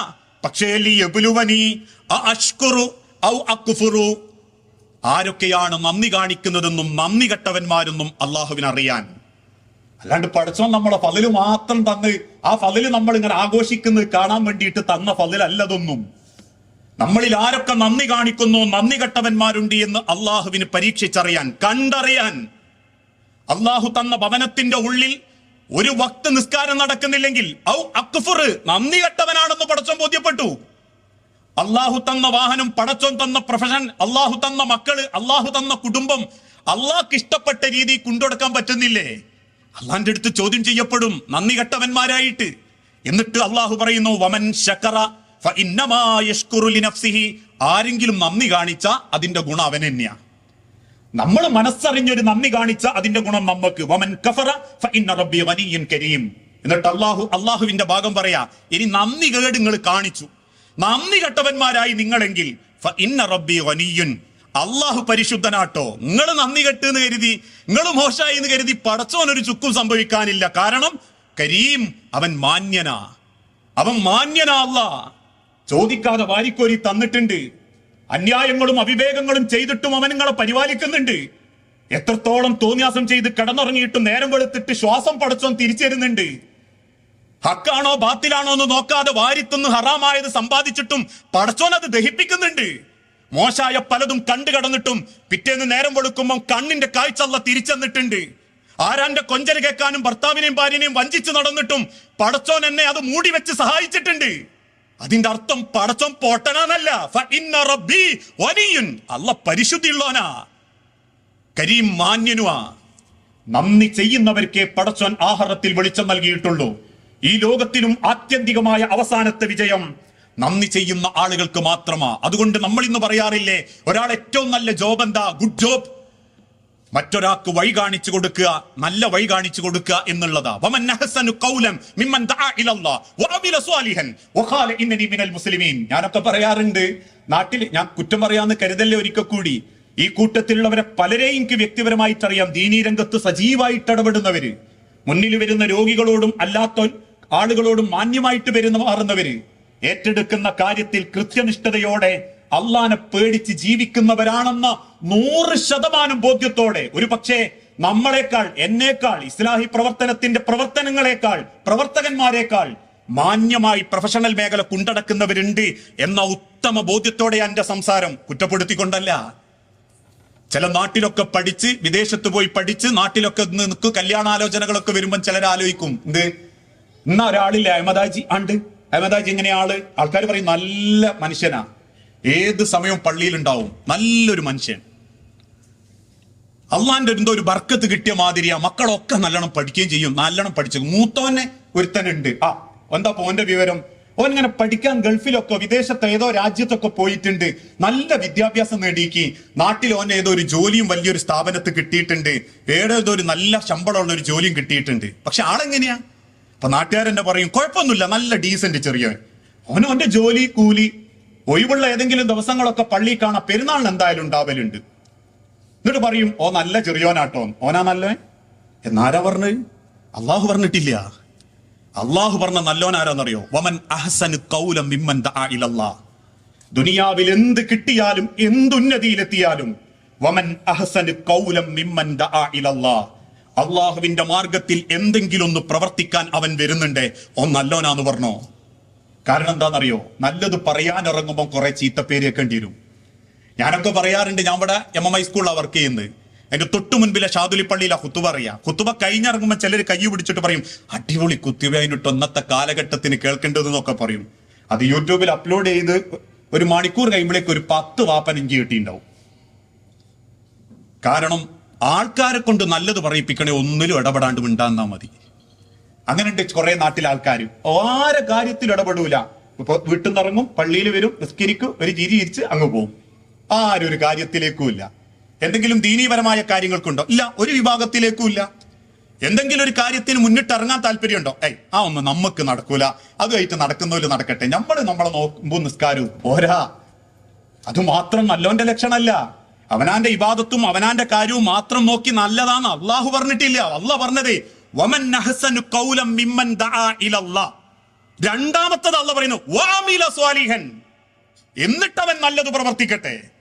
വഖാല ഇന്നനി മിനൽ മുസ്ലിമീൻ, എന്നിട്ടവൻ പറയട്ടെ ഞാൻ അള്ളാന്റെ ദുനിയാവിൽ ഇസ്ലാം എന്ന ദീനിനനുസരിച്ച് ജീവിക്കുന്നവനാ. നാട്ടുകാരോടും ജനങ്ങൾക്കിടയിലും അള്ളാഹുവിന്റെ ദീനിനു വേണ്ടി പ്രവർത്തിക്കുമ്പോൾ കുറച്ച് താഴ്ത്തിക്കെട്ടും, ആളുകൾ പരിഹസിക്കും. ഏറ്റവും ലേറ്റസ്റ്റ് ആയിട്ട് ഒരു ഉദാഹരണം പറഞ്ഞേ, വെള്ളിയാഴ്ച പള്ളിയിലേക്ക് വരുന്ന പലരും പിൻഭാഗത്ത് ചാരിയിരുന്ന് ഫാനിന്റെ കാറ്റും നോക്കി പെട്ടെന്ന് ഇറങ്ങി ഓടാനുള്ള സൗകര്യം നോക്കി സഫൊപ്പിക്കാതിരിക്കുമ്പോ നിങ്ങളൊന്ന് ചെന്ന് പറഞ്ഞു നോക്കി, ഒരു കുഴപ്പമില്ലാത്ത കാലിനും കയ്യിനും ക്ഷീണമില്ലാത്തവനാണെങ്കിലും ഒന്ന് മുന്നോട്ട് സഫൊപ്പിച്ചിരിക്കട്ടോ എന്ന് പറഞ്ഞാൽ ഓ നമ്മളിരുന്നോട്ടെ, ഈ നമ്മളൊന്നാക്കണ്ട, ഈ ആണെ പോയി നന്നായിക്കോന്നു. നല്ലത് പറഞ്ഞ ആർക്കും താല്പര്യം ഉണ്ടാവില്ല. വഖാല ഇന്നനി മിനൽ മുസ്ലിമീൻ. അതുകൊണ്ട് തന്നെ ജീവിതത്തിൽ അള്ളാഹു ഏൽപ്പിച്ച വലിയ ഉത്തരവാദിത്തങ്ങളുണ്ട് നമ്മുടെ ജീവിതത്തിൽ. നമ്മൾ ഇടപെടുന്ന മേഖല ഏതാണോ ആ മേഖലയിൽ, അള്ളാഹു അനുഗ്രഹിച്ച് നൽകിയ മേഖലയിൽ നമ്മളെ പ്രവർത്തനങ്ങളെ കൊണ്ട് നമുക്ക് അടയാളപ്പെടുത്തലുകൾ ഉണ്ടാക്കാൻ പറ്റണം. ഞാൻ ചിന്തിക്കാറുണ്ട്, എന്റെ പ്രൊഫഷണലുകൾക്കിടയിൽ ഈ മാറ്റങ്ങൾ ഉണ്ടായി. ഏകദേശം 10-25 കൊല്ലങ്ങൾക്ക് മുൻപ് കോഴിക്കോട് മെഡിക്കൽ കോളേജിൽ ആരംഭിച്ച് ഇന്നും പ്രോഫ്കോണുകൾ ഇന്ന് മുസ്ലിം സമൂഹത്തിൽ ചലനങ്ങൾ ഉണ്ടാക്കി. ഹയർ സെക്കൻഡറി വിദ്യാർത്ഥികൾക്കുള്ള ഹൈസെക്കുകൾ സ്കൂളുകൾ കേന്ദ്രീകരിച്ച് നടത്തപ്പെട്ടു. ഇക്കഴിഞ്ഞ ഹൈസെക്കിന് പോലും അത്തോളിയിൽ നടത്തപ്പെട്ട കൺവെൻഷൻ സെന്ററിൽ അവസാനം 4:45 മണിക്ക് എഴുന്നേറ്റ് പോകാൻ മടിക്കുക മക്കള്. കണ്ണുനീരുമായി ആ സ്റ്റേജിന്റെ പിൻഭാഗത്ത് വന്ന് വാപ്പാന്റെയും ഉമ്മാന്റെയും കുറ്റവും ചെയ്തു പോയ പാപങ്ങളും ഇനി ചെയ്യാൻ എന്തുണ്ട് എന്ന് ചോദിച്ച് കണ്ണീരോട് ഇറങ്ങിപ്പോകുന്നുണ്ടെങ്കിൽ ഏത് രംഗത്തും മാറ്റങ്ങൾ വരുത്താൻ പറ്റുന്നത് നമ്മൾ ഇടപെടുന്ന മേഖലകളിൽ അടയാളപ്പെടുത്തൽ ഉണ്ടാവണം. നമ്മൾ എത്ര കാലം ദുനിയാവിൽ ജീവിച്ചു എന്നുള്ളത് ഒരു ചോദ്യേ അല്ല. ജീവിച്ച കാലം കൊണ്ട് നമുക്ക് എത്ര ഭംഗിയായി അള്ളാഹുവിനെ കാണാൻ പറ്റി എന്നുള്ളതാണ്. മഹാനായ സഅദ് ബിൻ മുആദ് റളിയല്ലാഹു അൻഹുവിന്റെ ചരിത്രം പറയാറുണ്ട്. ഞാൻ അവസാനിപ്പിക്കാം. സഅദ് ബിൻ മുആദ് റളിയല്ലാഹു അൻഹു അദ്ദേഹം ഇസ്ലാമിലേക്ക് വന്നത് പോലും വല്ലാത്തൊരു രംഗ. നബി സല്ലല്ലാഹു അലൈഹി വസല്ലമ ആദ്യമായി മക്കയിൽ നിന്ന് മദീനയിലേക്ക് പ്രബോധനത്തിന് അയക്കുന്നത് മിസ്അബ് റളിയല്ലാഹു അൻഹു എന്ന ചെറുപ്പക്കാരനെയാണ്. അന്ന് മിസ്അബ് റളിയല്ലാഹു അൻഹു മദീനയിലെത്തിയപ്പോൾ മദീനയിലെ ഗോത്രക്കാരെല്ലാവരും കൂടിയിട്ട് ഒരു ഗുണ്ടനെ കണ്ടെത്തി. ആ ഗുണ്ടന്റെ പേര് സഅദ് ബിൻ മുആദ്. ആ ഗുണ്ടൻ അടുത്ത് വിളിച്ചിട്ട് പറഞ്ഞു, സഅദേ, ഈ ചോദിക്കുന്നത് ഞങ്ങൾ തരും, ഈ ഒരാളെ കൊല്ലണം. ആരെ? മക്കയിൽ നിന്നും മുഹമ്മദിന്റെ ഒരു അനുയായി വന്നിട്ടുണ്ട് മദീനയിൽ, പേര് മിസ്അബ്, ഒറ്റയടിക്ക് കൊല്ലണം, ആരാന്നറിയാനും പാടില്ല. ആ കൊട്ടേഷൻ ഏറ്റെടുത്ത സഅദ് ബിൻ മുആദ് വിഷം പുരട്ടിയ ഒരു അമ്പുമായി കാത്തിരുന്നു, ഒരു ചാട്ടുളിയുമായി. കാരണം ഏറുകൊണ്ട് മരിച്ചിട്ടില്ലെങ്കിലും വിഷം കൊണ്ട് മരിക്കണം എന്ന്. മിസ്അബ് റളിയല്ലാഹു അൻഹു ഖുർആൻ ഓതി പഠിപ്പിക്കുന്ന ഈത്തപ്പനന്റെ മറവിൽ വന്ന് അദ്ദേഹം കാത്തിരുന്നു. ഒരായത്തോതിയപ്പോ വിചാരിച്ചു അടുത്ത ആയത്തോതിയിട്ട് കൊല്ലാം, അതങ്ങ് തീർന്നോട്ടെ എന്ന്. പക്ഷെ അന്ന് വൈകുന്നേരം വരെ വാളനക്കാൻ പറ്റാതെ ആ ആയത്ത് അദ്ദേഹം ലയിച്ചിരുന്നു കേട്ടു. പിറ്റേ ദിവസം അദ്ദേഹം വന്നു കൊല്ലാൻ, അന്നും അദ്ദേഹം അതിൽ ലയിച്ചിരുന്നു. മൂന്നാമത്തെ ദിവസം തന്റെ കയ്യിലുള്ള കടാര മണലിലേക്ക് വലിച്ചെറിഞ്ഞ് മിസ്അബ് റളിയല്ലാഹു അൻഹുവിന്റെ മുൻപിൽ വന്നു നിന്നിട്ട് പറഞ്ഞു, മിസ്അബേ, ഇത്ര സന്തോഷാണ് അള്ളാഹുവിന്റെ ദീനെങ്കിൽ, ഇത്ര സമാധാനമാണ് റസൂലുള്ളാന്റെ വാക്കെങ്കിൽ, എനിക്ക് ആ റസൂലിനെ ഒന്ന് നേരിട്ട് കാണണം. അള്ളാഹുവിന്റെ പ്രവാചകൻ സല്ലല്ലാഹു അലൈഹി വസല്ലമയുടെ അരികിൽ വന്ന് സഅദ് ബിൻ മുആദ് ഇസ്ലാം മതം സ്വീകരിക്കുമ്പോൾ അദ്ദേഹത്തിന്റെ വയസ്സ് 30. 30 വയസ്സിൽ ഇസ്ലാം സ്വീകരിച്ച അദ്ദേഹം 35 വയസ്സിൽ മരിക്കുന്നുണ്ട്. 35 വയസ്സിന്റെ ഇടയിലാണ് അന്ന് ബദർ യുദ്ധം വരുന്നത്. ആ ബദർ യുദ്ധത്തിൽ റസൂലുള്ളാന്റെ പിന്നിലും മുന്നിലും നിന്ന് ശത്രുക്കൾക്ക് നേരെ പടവാളോങ്ങിയത് ഇതേ സഅദ് ബിൻ മുആദ് റളിയല്ലാഹു അൻഹു. അന്ന് അല്ലാഹുവിന്റെ പ്രവാചകൻ സല്ലല്ലാഹു അലൈഹി വസല്ലം കണ്ണീരോടെ പറഞ്ഞിട്ടുണ്ട്, സഅദേ, നിന്നോട് ഞാൻ ചോദിക്കുന്നു, എന്ത് ചെയ്യണം, തിരിച്ചു പോണോന്ന്. ശത്രുക്കൾ ഇടിച്ചു കയറുന്ന കണ്ടപ്പം സഅദ് കൊല്ലപ്പെടുമോ എന്നുള്ള പേടിയിലാണ് റസൂലുള്ളാഹ് ചോദ്യം ചോദിക്കുന്നത്. അതിന് സഅദ് ബിൻ മുആദ് തിരിച്ചു പറഞ്ഞൊരു വാക്കുണ്ട്, നബിയേ, എന്റെ കഴുത്തിന്റെ മുകളിലേക്ക് തല കണ്ടിട്ടില്ലെങ്കിൽ താങ്കൾ തിരിച്ചോടിക്കോ. ഈ തല കഴുത്തിന്റെ മേലെയുണ്ടെങ്കിൽ അതുള്ള സമയം വരെ നിങ്ങളെ ഞാൻ പൊന്നുപോലെ നോക്കും നബിയെ. സഅദ് ബിൻ മുആദ് 35 വയസ്സിൽ ഒരു യുദ്ധത്തിന്റെ ഇടയിൽ വയറിന് വെട്ടുകിട്ടി രക്തം വാർന്നു മരിക്കുക. ആ മരിച്ച സഅദ് ബിൻ മുആദിന്റെ മയ്യത്ത് മദീന പള്ളിന്റെ മുറ്റത്ത് ഇങ്ങനെ കിടത്തിയപ്പോ ഓടി വന്ന റസൂലുള്ളാഹ് മയ്യത്തിന്റെ മുഖത്തിൽ ഒരു ഉമ്മ കൊടുത്തിട്ട് സഹാബത്തിനോട് പറഞ്ഞൊരു വാക്കുണ്ട്, എന്റെ സഅദിന്റെ മരണ വാർത്ത കേട്ട് റബ്ബിന്റെ സിംഹാസനം പോലും ഒന്ന് വിറച്ചുപോയി. ഒരു പ്രയോഗമാണ്. എന്നിട്ട് ആ മയ്യത്തെടുത്ത് 6 അടി മണ്ണിലേക്ക് വെച്ച് പിന്നീട് 3 പിടി മണ്ണ് വാരിയിട്ട് തസ്ബീത്ത് ചൊല്ലിക്കൊടുക്കുന്നതിന്റെ ഇടക്ക് പെട്ടെന്ന് ആകാശത്തേക്ക് നോക്കി റസൂൽ ഇങ്ങനെ ചിരിക്കും. അതുവരെ കരഞ്ഞ റസൂലുള്ള ചിരിക്കുന്നത് കണ്ടപ്പം സഹാബാക്കൾ ചോദിച്ചു, നബിയെ, ഇതുവരെ കരഞ്ഞ നിങ്ങൾ എന്തിനാ നബിയെ ഇപ്പൊ ചിരിച്ച്? റസൂലുള്ളാഹി സ്വല്ലല്ലാഹു അലൈഹി വസല്ലം പറഞ്ഞു, ഏത് മനുഷ്യൻ മരിച്ച് കബറിൽ കൊണ്ടുവച്ചാലും ആ കബറിന്ന് പടച്ചോന്റെ അടുത്തേക്ക് കൊണ്ടുപോകാൻ അള്ളാഹ് മലക്കുകളെ നിശ്ചയിച്ചേൽപ്പിക്കും. ആ മലക്കുകളുടെ എണ്ണം തീരുമാനിക്കുന്നത് ജീവിച്ചിരിക്കുന്ന കാലത്ത് ആ മനുഷ്യൻ ചെയ്ത നല്ല കാര്യങ്ങളെ കൊണ്ടാ. ചിലർക്ക് 10 മലക്ക ഉണ്ടാവും, കാരണം ഓൻ അത്രേ ചെയ്തിട്ടുണ്ടാവും. ചിലർക്ക് 100 ഉണ്ടാവും, ചിലർക്ക് 1000 ഉണ്ടാവും. എന്നിട്ട് ആ മയ്യത്തിലേക്ക് ചൂണ്ടി റസൂലുള്ളാഹ് കബറിലേക്ക് ചൂണ്ടിയിട്ട് പറഞ്ഞു, എന്റെ സഅദിനെ കബറിൽ വെച്ചപ്പോ ആ കബറിന്ന് പടച്ചോന്റെ അടുത്തേക്ക് കൊണ്ടുപോകാൻ അള്ളാഹ് നിശ്ചയിച്ച മലക്ക് എത്രയാണെന്നറിയോ സഹാബത്തെ? അള്ളാന്റെ സ്വർഗത്തിന് കാവല് നിൽക്കുന്ന 70,000 മലക്കുകൾ. 70,000 മലക്കുകളുടെ അകമ്പടിയോടെ പടച്ചോന്റെ അടുത്തേക്ക് സഅദ് പോകുന്നത് അള്ളാഹ് കാണിച്ചെന്നപ്പോ എനിക്ക് ചിരിക്കാനാ തോന്നിയത്. ഇതിലും വലിയൊരു ആദരവിന്റെ സഅദിന് പടച്ചോൻ കൊടുക്കാനില്ല. 5 കൊല്ലം, 30 വയസ്സിൽ ഇസ്ലാം സ്വീകരിച്ചു, 35 ഷഹീദായി. 5 കൊല്ലം കൊണ്ട് 70,000 മലക്ക്. ഞാനും നിങ്ങളൊക്കെ എത്ര കൊല്ലായി? ഒരു 50 മലക്കെങ്കിലും കബറിലുണ്ടാവുമോ? എത്ര കാലം ജീവിച്ചു എന്നുള്ളതല്ല, ജീവിച്ച കാലം കൊണ്ട് നമുക്ക് എന്ത് ചെയ്യാൻ പറ്റി എന്നുള്ളതാ. അള്ളാഹുവിന്റെ ദീനിനു വേണ്ടി ഞാൻ പറയാറുണ്ട്, ഇന്ന് ഖുറാഫാത്തിനെതിരെ നിൽക്കാൻ നമ്മളെ സഹായിച്ചതാരാ? നൂറ്റാണ്ടുകൾക്ക് മുൻപ്, 100 വർഷങ്ങൾക്ക് മുൻപ് ഈ കേരളത്തിൽ പണിയെടുത്ത മഹാരഥന്മാരായ പണ്ഡിതന്മാർ. ഇസ്ലാഹി പ്രസ്ഥാനത്തിന്റെ കാരണവന്മാർ ബക്കം മൗലവിയെപ്പോലെ, ഉമർ മൗലവിയെപ്പോലെ, അലവി മൗലവിയെപ്പോലെ, അബുസബാഹ് മൗലവിയെപ്പോലെ, AP അബ്ദുൽ ഖാദർ മൗലവിയെപ്പോലെ, സെയ്ദ് മൗലവിയെപ്പോലെ.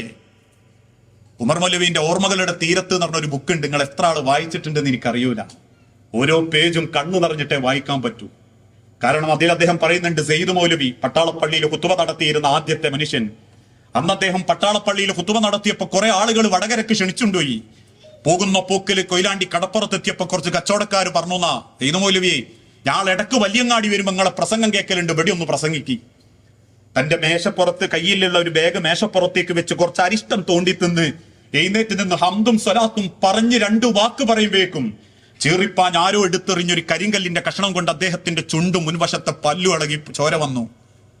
തന്റെ വായിലുള്ള ചോര നിലത്തെ കാഞ്ഞു തുപ്പി വീണ്ടും അരമണിക്കൂർ പ്രസംഗിച്ച് തന്റെ ബേഗൊക്കത്ത് വെച്ച് വീണ്ടും വടകരയിലേക്ക് നടന്നു പോകുന്ന സെയ്ദ് മൗലവിനെ കണ്ട് അന്ന് നാട്ടുകാർ പോലും കരഞ്ഞുന്നാ. ഉമർ മൗലവിന്റെ ബുക്കിലുള്ളതാ. അവരൊക്കെ അന്ന് കണ്ട ത്യാഗവും അവര് ചെയ്ത അന്നത്തെ ത്യാഗവുക ഇന്ന് എനിക്കും നോക്കും ആശുപത്രി പോലും പോകാൻ പറ്റുന്നത്. ഒരു ആശുപത്രി പോയിട്ട് ആരെങ്കിലും കണ്ട് ചികിത്സിച്ച അത് ഖുറാഫാത്താണെന്നും ആ പെണ്ണിനെയും ആണിനെയും ഭ്രഷ്ട് കൽപ്പിച്ച് ഒറ്റപ്പെടുത്തിയിരുന്നു കേരളത്തിൽ.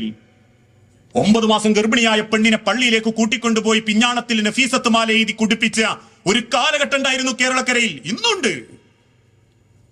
ഇതിൽ നിന്നൊക്കെ നമ്മളെ നാട് മാറിയത് അള്ളാന്റെ ദീനിനെ ശരിക്ക് ബോധ്യപ്പെടുത്തി കൊടുത്ത ഒരു പറ്റം ആളുകൾ പരിശ്രമിച്ചതിന്റെ പേരിലാ. ഈ ഇരിക്കുന്ന പെൺമക്കൾക്ക് പോലും വിദ്യാഭ്യാസം നേടിയത് എന്തുകൊണ്ടാ? കേരളത്തിൽ മദ്രസകളും സ്ഥാപനങ്ങളും ആരംഭിച്ചപ്പോ പലരും പെൺമക്കളെ അകത്ത് പൂട്ടിയിടണമെന്നും അവളെ എഴുത്തും വായനയും പഠിക്കാൻ പാടില്ലെന്നും വാശി പിടിച്ചു. ഇന്നത്തെ പുരോഹിതന്മാരിൽപ്പെട്ടവരും അന്നത്തെ പുരോഹിതന്മാരിൽപ്പെട്ടവരും. അതിനവര് പറഞ്ഞൊരു കാരണം എന്താ? എഴുത്തും വായനയും പഠിച്ച അവള് കത്ത് എഴുതും, ലവ് ലെറ്റർ എഴുതും. അതായത് അന്നത്തെ കണ്ടെത്തൽ.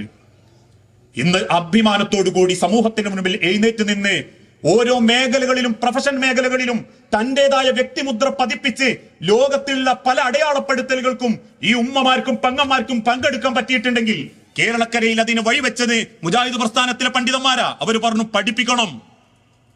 കേരളത്തിലെ സ്ഥാപനങ്ങളിലേക്ക് പെൺമക്കളെ കൂട്ടിക്കൊണ്ടുപോയി അവരെ പഠിപ്പിച്ചു, ഉന്നത സ്ഥാനത്തെത്തിച്ചു. ഈ ഒരു ചരിത്രം നമ്മളെ സന്തോഷിപ്പിക്കുമ്പോ നമ്മൾ എന്താ ചെയ്ത്? വരാനിരിക്കുന്ന ഒരു തലമുറക്ക് മുൻപിൽ നിങ്ങൾ ആലോചിച്ച് നോക്കൂ. എല്ലാ രംഗത്തും തിന്മകളാ. നമ്മളൊക്കെ വിചാരിച്ചിരുന്നത് മനുഷ്യന്റെ ബുദ്ധി വളരുമ്പം അവന്റെ വിശ്വാസത്തിലൊക്കെ ഒരു വ്യക്തത വരുന്നു. ഇല്ല. ഒരു ഭാഗത്തുനിന്ന് അന്ധതയും അന്ധത വിശ്വാസങ്ങളും പറഞ്ഞു പരത്തിക്കൊണ്ടിരിക്കുക. നിങ്ങൾ കേട്ടില്ലേ, ഇന്നലെ ലേറ്റസ്റ്റ് മോഡൽ എത്തി.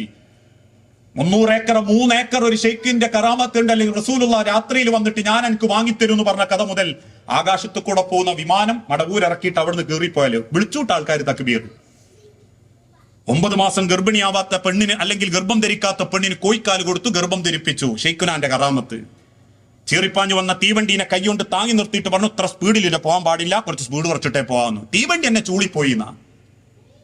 ഇതൊക്കെ പഠിപ്പിക്കപ്പെടുന്ന ഒരു തലമുറ വളർന്നു വന്നുകൊണ്ടിരിക്കുക. വിശ്വാസത്തിൽ പോലും ഹയ്യുൽ ഖയ്യൂമായ റബ്ബിന് പകരം നിർമ്മിത കഥകളിലേക്കും കെട്ടുകഥകളിലേക്കും മുസ്ലിം ഉമ്മത്തിനെ കൊണ്ടുപോയി. അതോടുകൂടി ജനങ്ങൾക്കും വളരുന്ന തലമുറക്കും തോന്നി മതം വലിയ പ്രശ്ന, മതം പ്രയാസ. അതുകൊണ്ട് മതവിശ്വാസത്തെക്കാൾ അവനവന്റെ വ്യക്തി, മൈ ബോഡി മൈ ചോയ്സ്, എനിക്ക് തോന്നിയ പോലെ ഞാൻ ജീവിക്കും. മതം പറഞ്ഞു ഞാൻ പ്രശ്നം ഉണ്ടാക്കാൻ വരരുത്. ആ കാലഘട്ടത്തിൽ മക്കളുടെ കുത്തഴിഞ്ഞ ജീവിതം ആണാണും പെണ്ണിനെയും കെട്ടി. എന്തുകൊണ്ടാ കാരണം? ദാമ്പത്യ ജീവിതം ബുദ്ധിമുട്ടായിട്ട് തോന്നി. ഗർഭം ധരിക്കലൊക്കെ പെൺകുട്ടിക്ക് പ്രയാസമായിട്ട് തോന്നി. മുലയൂട്ടലൊക്കെ സൗന്ദര്യം നഷ്ടപ്പെടുത്തുന്നതായിട്ട് തോന്നി. അപ്പൊ അവര് പറയാൻ തുടങ്ങി, ഇനി കല്യാണമൊന്നും വേണ്ട, ലിവിങ് ടുഗറുകൾ എന്തെങ്കിലുമൊക്കെ ആയിട്ട് അഡ്ജസ്റ്റ്മെന്റ് ചെയ്ത് മരിക്കുന്നവരെ അങ്ങനെ പോകാം. അങ്ങനെ പോവോ? ഇല്ല. കുറച്ചു കാലം കഴിഞ്ഞാൽ പിന്നീട് ലഹരിയിലെത്തും, കുറച്ചു കാലം കഴിഞ്ഞാൽ ആത്മഹത്യയിലെത്തും, അല്ലെങ്കിൽ സ്വയം നശിക്കുന്ന അവസ്ഥയിലേക്കെത്തും. അവിടെയാണ് മതത്തിന്റെ കൃത്യമായൊരു രീതി ഈ സമൂഹത്തിന് അറിയിച്ചു കൊടുക്കാൻ നമ്മളെ ഉള്ളൂ. പ്രത്യേകിച്ച് നമ്മളെ തലമുറകളിലേക്ക് ആ ഒരു ദീനിനെ അറിയിച്ചു കൊടുക്കാൻ നിങ്ങൾ ആലോചിച്ചു നോക്കൂ. അള്ളാഹുവിനെ അറിയിച്ചു കൊടുക്കണം. കുടുംബത്തിന്റെ ബന്ധങ്ങളുടെ മഹത്വം അറിയിച്ചു കൊടുക്കണം. ഒരുപാട് ബന്ധങ്ങൾ തകർന്നുകൊണ്ടിരിക്കുക. ലോകത്തെ ഏറ്റവും വലിയ കണ്ടുപിടുത്തമായ ഫോണിനെ വാഴ്ത്തുന്നതോടൊപ്പം തന്നെ ആ ഫോൺ കൊണ്ടുണ്ടാകുന്ന കെടുതികൾ അനേകായിരങ്ങളാ. പലപ്പോഴും കൗൺസിലിംഗിന് ഇരിക്കുമ്പോ നെഞ്ചു പൊട്ടിക്കരയുന്ന ആണിനെയും പെണ്ണിനെയും കാണാറുണ്ട്. കുടുംബത്തിലെ വിഷയമാ ഒരു മനുഷ്യന്റെ കരളിന് ഏറ്റവും കൂടുതൽ കരയിപ്പിക്കുന്നത്. ഒരാൾ ചീത്ത പറഞ്ഞാലും ഒരാൾ തല്ലിയാലും ആ വേദനക്കൊരളവുണ്ട്. പക്ഷെ സ്വന്തം കുടുംബത്തിൽ ഭാര്യയുടെ അവിഹിതം കണ്ടിട്ടും ഭർത്താവിന്റെ അവിഹിതം കണ്ടിട്ടും നെഞ്ചുപൊട്ടി ജീവിക്കുന്നവരുടെ കൂട്ടത്തിൽ കരയുന്നത് ഓളെ വാപ്പയമ്മയ്യ, ഓളെ ഏട്ടത്തിയ, ഓളെ ഏട്ടത്തിന്റെ കുടുംബ, ഓളെ കുടുംബ. 2 പേര് തമ്മിലുള്ള പ്രശ്നം കുടുംബത്തിലെ 2 ചേരിയായി കരഞ്ഞു തീരുക. എത്ര കുടുംബങ്ങളിൽ ഈ വൃത്തികേടുകൾ. വീട്ടിന്റെ ഗേറ്റിന്റെ അടുത്തെത്തുമ്പം ഹസ് വരുന്നുണ്ട്, ഇനി നാളെ കാണാം. വീട്ടിന്റെ ഗേറ്റിൽ ലോൺ അടിക്കുന്നതിന്റെ തൊട്ടു മുൻപ് കാറ് നോയ്, വീടെത്താറായി, ഇനി നാളെ കാണാം. അള്ളാന്റെ ദുനിയാവിൽ ബന്ധങ്ങൾക്ക് അള്ളാഹു എളുപ്പം നൽകിയപ്പോ ഒരുപാട് കണ്ടുപിടുത്തങ്ങളൊക്കെ കുടുംബം നശിക്കാനുള്ള അവസരമായിട്ട് ആളുകൾ കണ്ടെത്തിക്കൊണ്ടിരിക്കുന്നത്. ഓരോ ഗ്രൂപ്പുകൾ തുടങ്ങുമ്പോഴും പറയും ബന്ധം ചേരാനാണ്. ആ ഗ്രൂപ്പിൽ നിന്ന് കിട്ടിയ നമ്പർ കൊണ്ട് ഉള്ള കുടുംബം പോയത്. ബന്ധങ്ങളൊക്കെ തകർന്നൊരു കാലഘട്ടത്തിൽ പരസ്പരം സ്നേഹിച്ച് പരസ്പരം ഒരു വാപ്പയുമ്മയും പരസ്പരം സ്നേഹിച്ച് ജീവിക്കുന്നതിനേക്കാളും വലിയൊരു ക്ലാസ് ഒന്നും മക്കൾക്ക് കൊടുക്കാനില്ല കേട്ടോ. അതുങ്ങളൊന്ന് ജീവിതത്തിലൊന്ന് പകർത്തി കാണിച്ചു കൊടുത്തു നോക്കൂ. ലോകത്ത് നിങ്ങൾക്ക് ഒരു സ്നേഹത്തിന്റെ അളവുകോല് പ്രകടിപ്പിച്ചു കൊടുക്കാൻ പറ്റൂല, പറഞ്ഞു കൊടുക്കാൻ പറ്റൂല, പക്ഷെ കാണിച്ചു കൊടുക്കാൻ പറ്റും. വാപ്പ ഉമ്മനെ സ്നേഹിക്കുന്നതും ഉമ്മ വാപ്പനെ സ്നേഹിക്കുന്നതും. ഇക്കഴിഞ്ഞ ഹൈസക്കിൽ പിന്നാമ്പുറത്തേക്ക് വന്ന് കരഞ്ഞു നിന്നൊരു പെണ്ണ് കണ്ണുനീരോടെ പറഞ്ഞൊരു വാക്കുണ്ട്, ഒരു പെൺകുട്ടി, എനിക്ക് എന്റെ വാപ്പനെ പോലത്തെ ഒരു പിയാപ്പിളിനെ കിട്ടാൻ ദുആ ചെയ്യണേ. അതൊരു വാപ്പന്റെ അഭിമാന. വാപ്പ എന്ത് തിന്നാൻ കൊടുത്തിട്ടില്ലെങ്കിലും ആ മക്കൾക്ക് കിട്ടിയ ഒരു സമ്പത്താണ് ആ വാപ്പ. ഇത് പെൺമക്കളും പറയുന്നവരുണ്ട്, എന്റെ ഉമ്മാനെ പോലുള്ള ഒരു ഉമ്മാനെ, ഒരു ഭാര്യനെ കിട്ടണമെന്ന്. ഇന്ന് കുടുംബങ്ങളൊക്കെ പൈസ ഉണ്ടാക്കണം, എല്ലാവർക്കും മുതലും പൈസയും ഒക്കെ ദുനിയാവിലുണ്ട്. അവസാനം മരിച്ചു പോകുമ്പോ എന്താ ഇപ്പൊ ജീവിച്ചതെന്ന് ചോദിച്ചാ ഒരു ദിവസം പോലും മനസ്സമാധാനത്തോടെ കെട്ടിപ്പിടിച്ച് കടന്നുറങ്ങിയിട്ടുണ്ടാവില്ല. ആയുസ്സിൽ പടച്ചോൻ തരുന്നത് ഒരു 10 കൊല്ലാണോ? ആസ്വദിച്ചോളൂ മനുഷ്യരെ. അള്ളാന്റെ ദുനിയാവിൽ ഒരിക്കലും തിരിച്ചു കിട്ടാത്ത ആയുസാ നശിച്ചുകൊണ്ടിരിക്കുന്നത്. ഒരു രാത്രി പണങ്ങിക്കടന്ന ആ രാത്രി പോയി നാർത്തം. പിറ്റേന്നൊരു രാത്രി വേറുണ്ടല്ലോ എന്നല്ല, ആ രാത്രി വേറെ ഉള്ളതാ. കഴിഞ്ഞു പോയൊരു രാത്രി നശിച്ചു പോയതാ. അങ്ങനെ പരസ്പരം മനസ്സിലാക്കിയും പൊരുത്തപ്പെട്ടും സ്നേഹിച്ച് ജീവിക്കുമ്പോ ദുനിയാവിന് പട്ടിണിയാണെങ്കിലും സഹാബത്ത് കിടന്നതുപോലെ ഈത്തപ്പന ഓലക്ക് കൂരക്ക് താഴെ ആകാശങ്ങളുടെ നക്ഷത്രങ്ങൾ എണ്ണി ജീവിച്ച് പട്ടിണിയുടെ പരിവട്ടം കൊണ്ട് പരന്ന പാറക്കല്ല് വയറ്റത്ത് കെട്ടിവെച്ചിട്ടാ കിടന്നതെങ്കിലും ഒരു രാത്രി പോലും കിടന്നുറങ്ങാതിരുന്നിട്ടില്ല. മനസ്സമാധാനത്തോടെ കിടന്നിറങ്ങിയിട്ടുണ്ട്, തിന്നാൻ കിട്ടിയിട്ടില്ലെങ്കിലും ഉടുക്കാൻ കിട്ടിയിട്ടില്ലെങ്കിലും. ഇന്ന് ഇതൊക്കെ ഞമ്മക്കുണ്ട്, കുടുംബത്ത് സ്വൈര്യം മാത്രമല്ല. കാരണം ആർക്കും അങ്ങോട്ടും ഇങ്ങോട്ടും, പ്രത്യേകിച്ച് നമ്മളെ ഈ രംഗത്തൊക്കെ ഒരുപാട് പരസ്പരം മനസ്സിലാക്കലുകളൊക്കെ വേണം.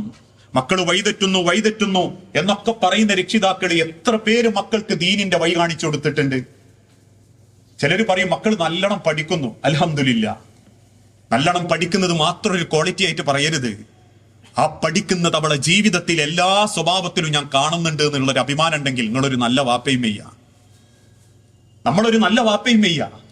ഓള് പഠിക്കുന്നതിന്റെ ക്വാളിറ്റി ഓളെ സ്വഭാവത്തിൽ കാണുന്നുണ്ട് എന്ന് അവളെ ഓർക്കുമ്പോൾ എനിക്ക് അഭിമാനം ഉണ്ടെന്ന് ചിന്തിക്കുമ്പോൾ സമയത്തിന്റെ പരിമിതിന്റെ സമയം കഴിഞ്ഞാൽ നിർത്തുക. സാമ്പത്തിക രംഗത്ത്, ഈ രംഗത്തൊക്കെ ഞാൻ പറയുന്നത് നമ്മൾ ഏത് രംഗത്ത് ഇടപെടുമ്പോഴും നമ്മളൊരു അടയാളപ്പെടുത്തൽ അവിടെ ഉണ്ടാകണം. ഇക്കഴിഞ്ഞ പ്രളയത്തിൽ തെക്കൻ കേരളത്തിൽ കുത്തിയൊലിച്ച് മലവെള്ളപ്പാച്ചിലിൽ ഒരു നാടൊന്നാകെ വെള്ളത്തിന്റെ അടിയിലായപ്പോ പത്തനംതിട്ടക്കടുത്തുള്ള ആദിവാസി കോളനിയിലേക്ക് 70 പൊതിച്ചോറുമായി പോയ ഒരു തഹസിൽദാര് 60 എണ്ണം വിതരണം ചെയ്തു, ബാക്കി 10 എണ്ണം ബാക്കി. അവിടുത്തെ പ്രവർത്തകന്മാരിൽ ചിലരൊക്കെ എടുത്തു തിന്നാൻ തുടങ്ങിയപ്പോ ഒരു കൂട്ടര് പറഞ്ഞു, ഒന്ന് നിങ്ങളെടുത്ത് തിന്നോളൂ എന്ന്. തഹസിൽദാർ പറഞ്ഞു, അതെനിക്ക് അർഹതപ്പെട്ടതല്ല, അതെനിക്ക് ഹലാലല്ല. അറബി അറിയാത്ത പലരും ചോദിച്ച് ഹലാലല്ല എന്ന് പറഞ്ഞാൽ അതെന്താ? അദ്ദേഹം ബോധ്യപ്പെടുത്തി കൊടുത്തു, ഞാനൊരു അബ്ദുറഹീം എന്ന അള്ളാഹുവിന്റെ കാരുണ്യത്തിലുണ്ടായ ഒരു സൃഷ്ടിയ. ആ ഞാൻ മറ്റു പലർക്കും വേണ്ടി കൊണ്ടുവന്ന സാധനം എനിക്ക് പടച്ചോന്റെ പ്രളയം ബാധിപ്പിച്ചിട്ടില്ല. എന്റെ വീട് സുരക്ഷിതമാ, എനിക്ക് 70ന്റെ മേലെ ശമ്പളം കിട്ടുന്നുണ്ട്. അതുകൊണ്ട് തന്നെ നിങ്ങൾക്കായി സർക്കാർ നിശ്ചയിച്ചതിൽ നിന്ന് ഒരു പൊതിച്ചോറെടുത്ത് തിന്നാല് അത് ആഖിറത്തിൽ അള്ളാന്റെ മുൻപിൽ തിന്നത് അത്രയും നശിപ്പിച്ചു കളയുമെന്നും ആയുസ്സിൽ ചെയ്തത് അത്രയും ഇല്ലാണ്ടാക്കി കളയുമെന്നും കണ്ണുനീരോട് അദ്ദേഹം തിരിച്ചു പറയുന്നുണ്ടെങ്കിൽ ആ പ്രൊഫഷണലും അദ്ദേഹത്തിന്റെ ജീവിതത്തിലെ ഓരോ സമ്പാദ്യവും അദ്ദേഹത്തിനും കുടുംബത്തിനും നാളെ ബർക്കത്തായിട്ട് അള്ളാഹ് തിരിച്ചു കൊടുക്കും. ആ തിരിച്ചറിവ് ആ സാമ്പത്തിക രംഗത്ത് ഉണ്ടാവുന്നുണ്ട്.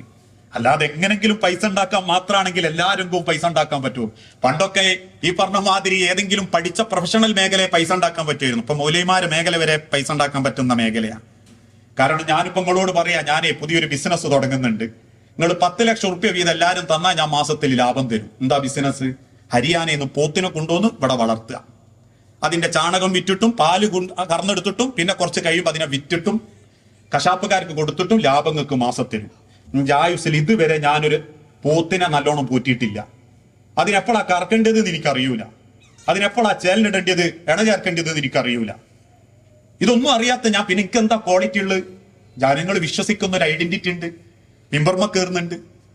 ഇന്നെ വിശ്വസിച്ചിട്ട് നിങ്ങളെല്ലാവരും ഇങ്ങോട്ട് ലക്ഷം കൊണ്ടുത്തരികയും ചെയ്യും, ഞാൻ അതേറ്റ് മുങ്ങുകയും ചെയ്യും. എത്ര ആളെ പൈസ എത്ര ആള് കൊണ്ടുപോയി.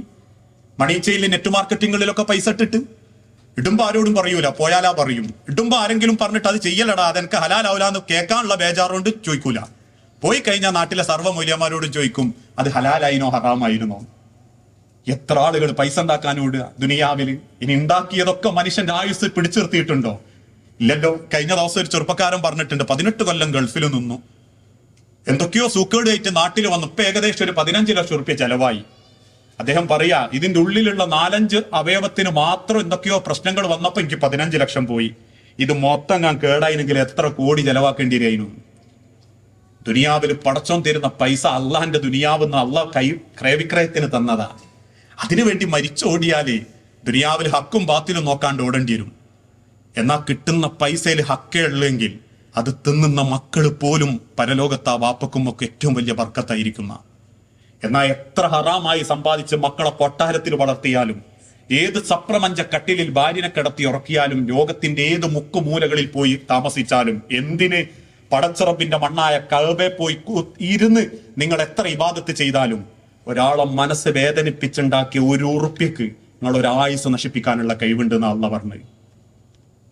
അതുകൊണ്ട് പ്രിയപ്പെട്ടവരെ, അള്ളാഹു ഏറ്റവും ഇസ്സത്തായിട്ട് തന്നൊരു മേഖലയാണ് പ്രൊഫഷണൽ മേഖല. ഡോക്ടേഴ്സ് ആണെങ്കിലും എഞ്ചിനീയേഴ്സ് ആണെങ്കിലും ഏത് രംഗത്താണെങ്കിലും ഞാൻ പറയാറുണ്ട്, പലപ്പോഴും നമുക്ക് അള്ളാഹു തന്ന ജീവനെ ഒരല്പമെങ്കിലും ആശ്വാസത്തോടു കൂടി ചേർത്ത് പിടിക്കാൻ പറ്റുന്ന, അള്ളാഹു നൽകുന്ന ജീവനെ മനസ്സമാധാനത്തോടെ മുന്നോട്ട് കൊണ്ടുപോകാൻ പറ്റുന്ന ഒരു ചേർത്ത് നിർത്തലുകൾ, അതോടൊപ്പം അവരുടെ പാരത്രികം നഷ്ടപ്പെടുത്താത്ത ഉപദേശങ്ങൾ, മാന്യമായ ഇടപെടലുകൾ, ഞാൻ ഇടപെടുന്ന ഓരോ രംഗത്തുമുള്ള അതിന്റെ സൂക്ഷ്മതകൾ, ഇതൊക്കെ ജീവിതത്തിൽ പകർത്തുമ്പോൾ നമ്മൾ അറിയാതെ നമ്മളെ മനസ്സിലൊരു സമാധാനം വരും.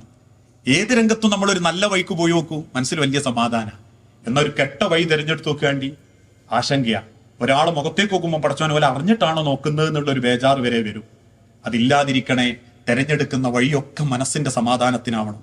നാളെ മറ്റന്നാള് മരിക്കുമ്പോൾ നന്മണ്ടപ്പള്ളിയിലും കോഴിക്കോട്ട് ഏതെങ്കിലും പള്ളിയിലും പുളിക്കലപ്പള്ളിയിലും 10,000 വന്ന് മയ്യത്തസ്കരിക്കലല്ല പുണ്യം. 6 അടി മണ്ണ് കൊണ്ടുവച്ച് 3 പിടി മണ്ണ് വാരിയിട്ട് നാട്ടുകാർ തിരിച്ച് നടന്നു പോകുമ്പോ ആ ചെരുപ്പിന്റെ വാറുകൾ അകലുന്നതിന്റെ അതേ സെക്കൻഡിൽ അള്ളാഹുവിന്റെ സ്വർഗത്തിന്റെ പരിമളം കിട്ടിയ ആ കബറിൽ ജീവിക്കണേ. ഒരാളെ മനസ്സും വേദനിപ്പിക്കാതെ ജീവിക്കാൻ പറ്റണം. ഒരാൾ ഒരു ഉറുപ്പിയും കട്ടെടുക്കാതെ ജീവിക്കാൻ പറ്റണം. ഒരാളെയും കണ്ണ് നിറയിപ്പിക്കാതെ ജീവിക്കാൻ പറ്റണം. അള്ളാഹ് തന്ന ആയുസ്സിൽ അള്ളാഹ്ക്ക് വേണ്ടി എന്തൊക്കെ ചെയ്തു എന്നുള്ള മനസ്സമാധാനത്തോടെ കിടക്കാൻ പറ്റണം. ആ ഒരു കിടക്കാനും തിരിച്ചു പോകാനും ഈ ദുനിയാവിൽ കിട്ടുന്ന ജീവിതത്തെ അള്ളാഹുവിന് വേണ്ടി തൃപ്തിപ്പെടുന്ന രീതിയിലാക്കാനും ഈ ഒരു ഒരുമിച്ചുകൂടൽ അള്ളാഹു തൗഫീഖായിട്ട് അനുഗ്രഹിക്കട്ടെ എന്ന് പ്രാർത്ഥിക്കുന്നതോടൊപ്പം ഇൻഷാ അള്ളാഹ് ഇക്കഴിഞ്ഞ കാലങ്ങളിലൊക്കെ കേരളത്തിലെ പ്രൊഫഷണലുകളെ ഒരുപാട് മാറി ചിന്തിക്കാൻ പ്രേരിപ്പിച്ച ഒരു പ്രോഗ്രാമായിരുന്നു പ്രൊഫ്കോൺ എന്ന് നമ്മൾ സംഘടിപ്പിക്കുന്ന പരിപാടികൾ. ചോദ്യങ്ങളും ഉത്തരങ്ങളുമായി 3 ദിവസങ്ങളോളം നടക്കുന്ന ആ പരിപാടികളിൽ ഒരുപാട് ലഹരിയിൽ നിന്ന്, അക്രമത്തിൽ നിന്ന്, അധാർമിക ജീവിതത്തിൽ നിന്നൊക്കെ എത്രയോ പ്രൊഫഷണലുകൾക്ക് മാറി നിൽക്കാൻ സാധിച്ചിട്ടുണ്ട്, പല തോന്നിവാസ പ്രവർത്തനത്തിൽ നിന്ന്. ഇൻഷാ അല്ലാഹ് ഡിസംബർ 13, 14, 15 ദിവസങ്ങളിൽ. അപ്പൊ പങ്കെടുക്കാൻ ആഗ്രഹിക്കുന്നവരുണ്ടെങ്കിൽ നിങ്ങൾ സുഹൃത്തുക്കളെയൊക്കെ ഒന്ന് കൂട്ടിയിട്ട് വരണം. നമുക്ക് ആരെയും ജയിക്കാനും തോൽപ്പിക്കാനൊന്നും അല്ല. ഒരൊറ്റ പോയിന്റ് എന്റെ മനസ്സിലൊരു ഇളക്കുണ്ടാക്കിയ അത് മതി പലരുടെയും ജീവിതത്തിൽ വലിയ മാറ്റങ്ങളാവാൻ. നിങ്ങൾ രക്ഷപ്പെടുത്തുന്നത് ഒരു നാടിനെയാണ്, ഒരു കുടുംബത്തെയാണ്, 1000 കണ്ണീരുകളെയാണ്. ആ തിരിച്ചറിവോടെ ആ രംഗത്തും നിങ്ങൾ ഉണ്ടാവണമെന്ന് ഓർമ്മപ്പെടുത്തി വാക്കുകൾ അവസാനിപ്പിക്കുന്നു. വസല്ലല്ലാഹു അലാ നബീന. അസ്സലാമു അലൈക്കും വറഹ്മത്തുള്ളാഹി വബറകാതുഹു.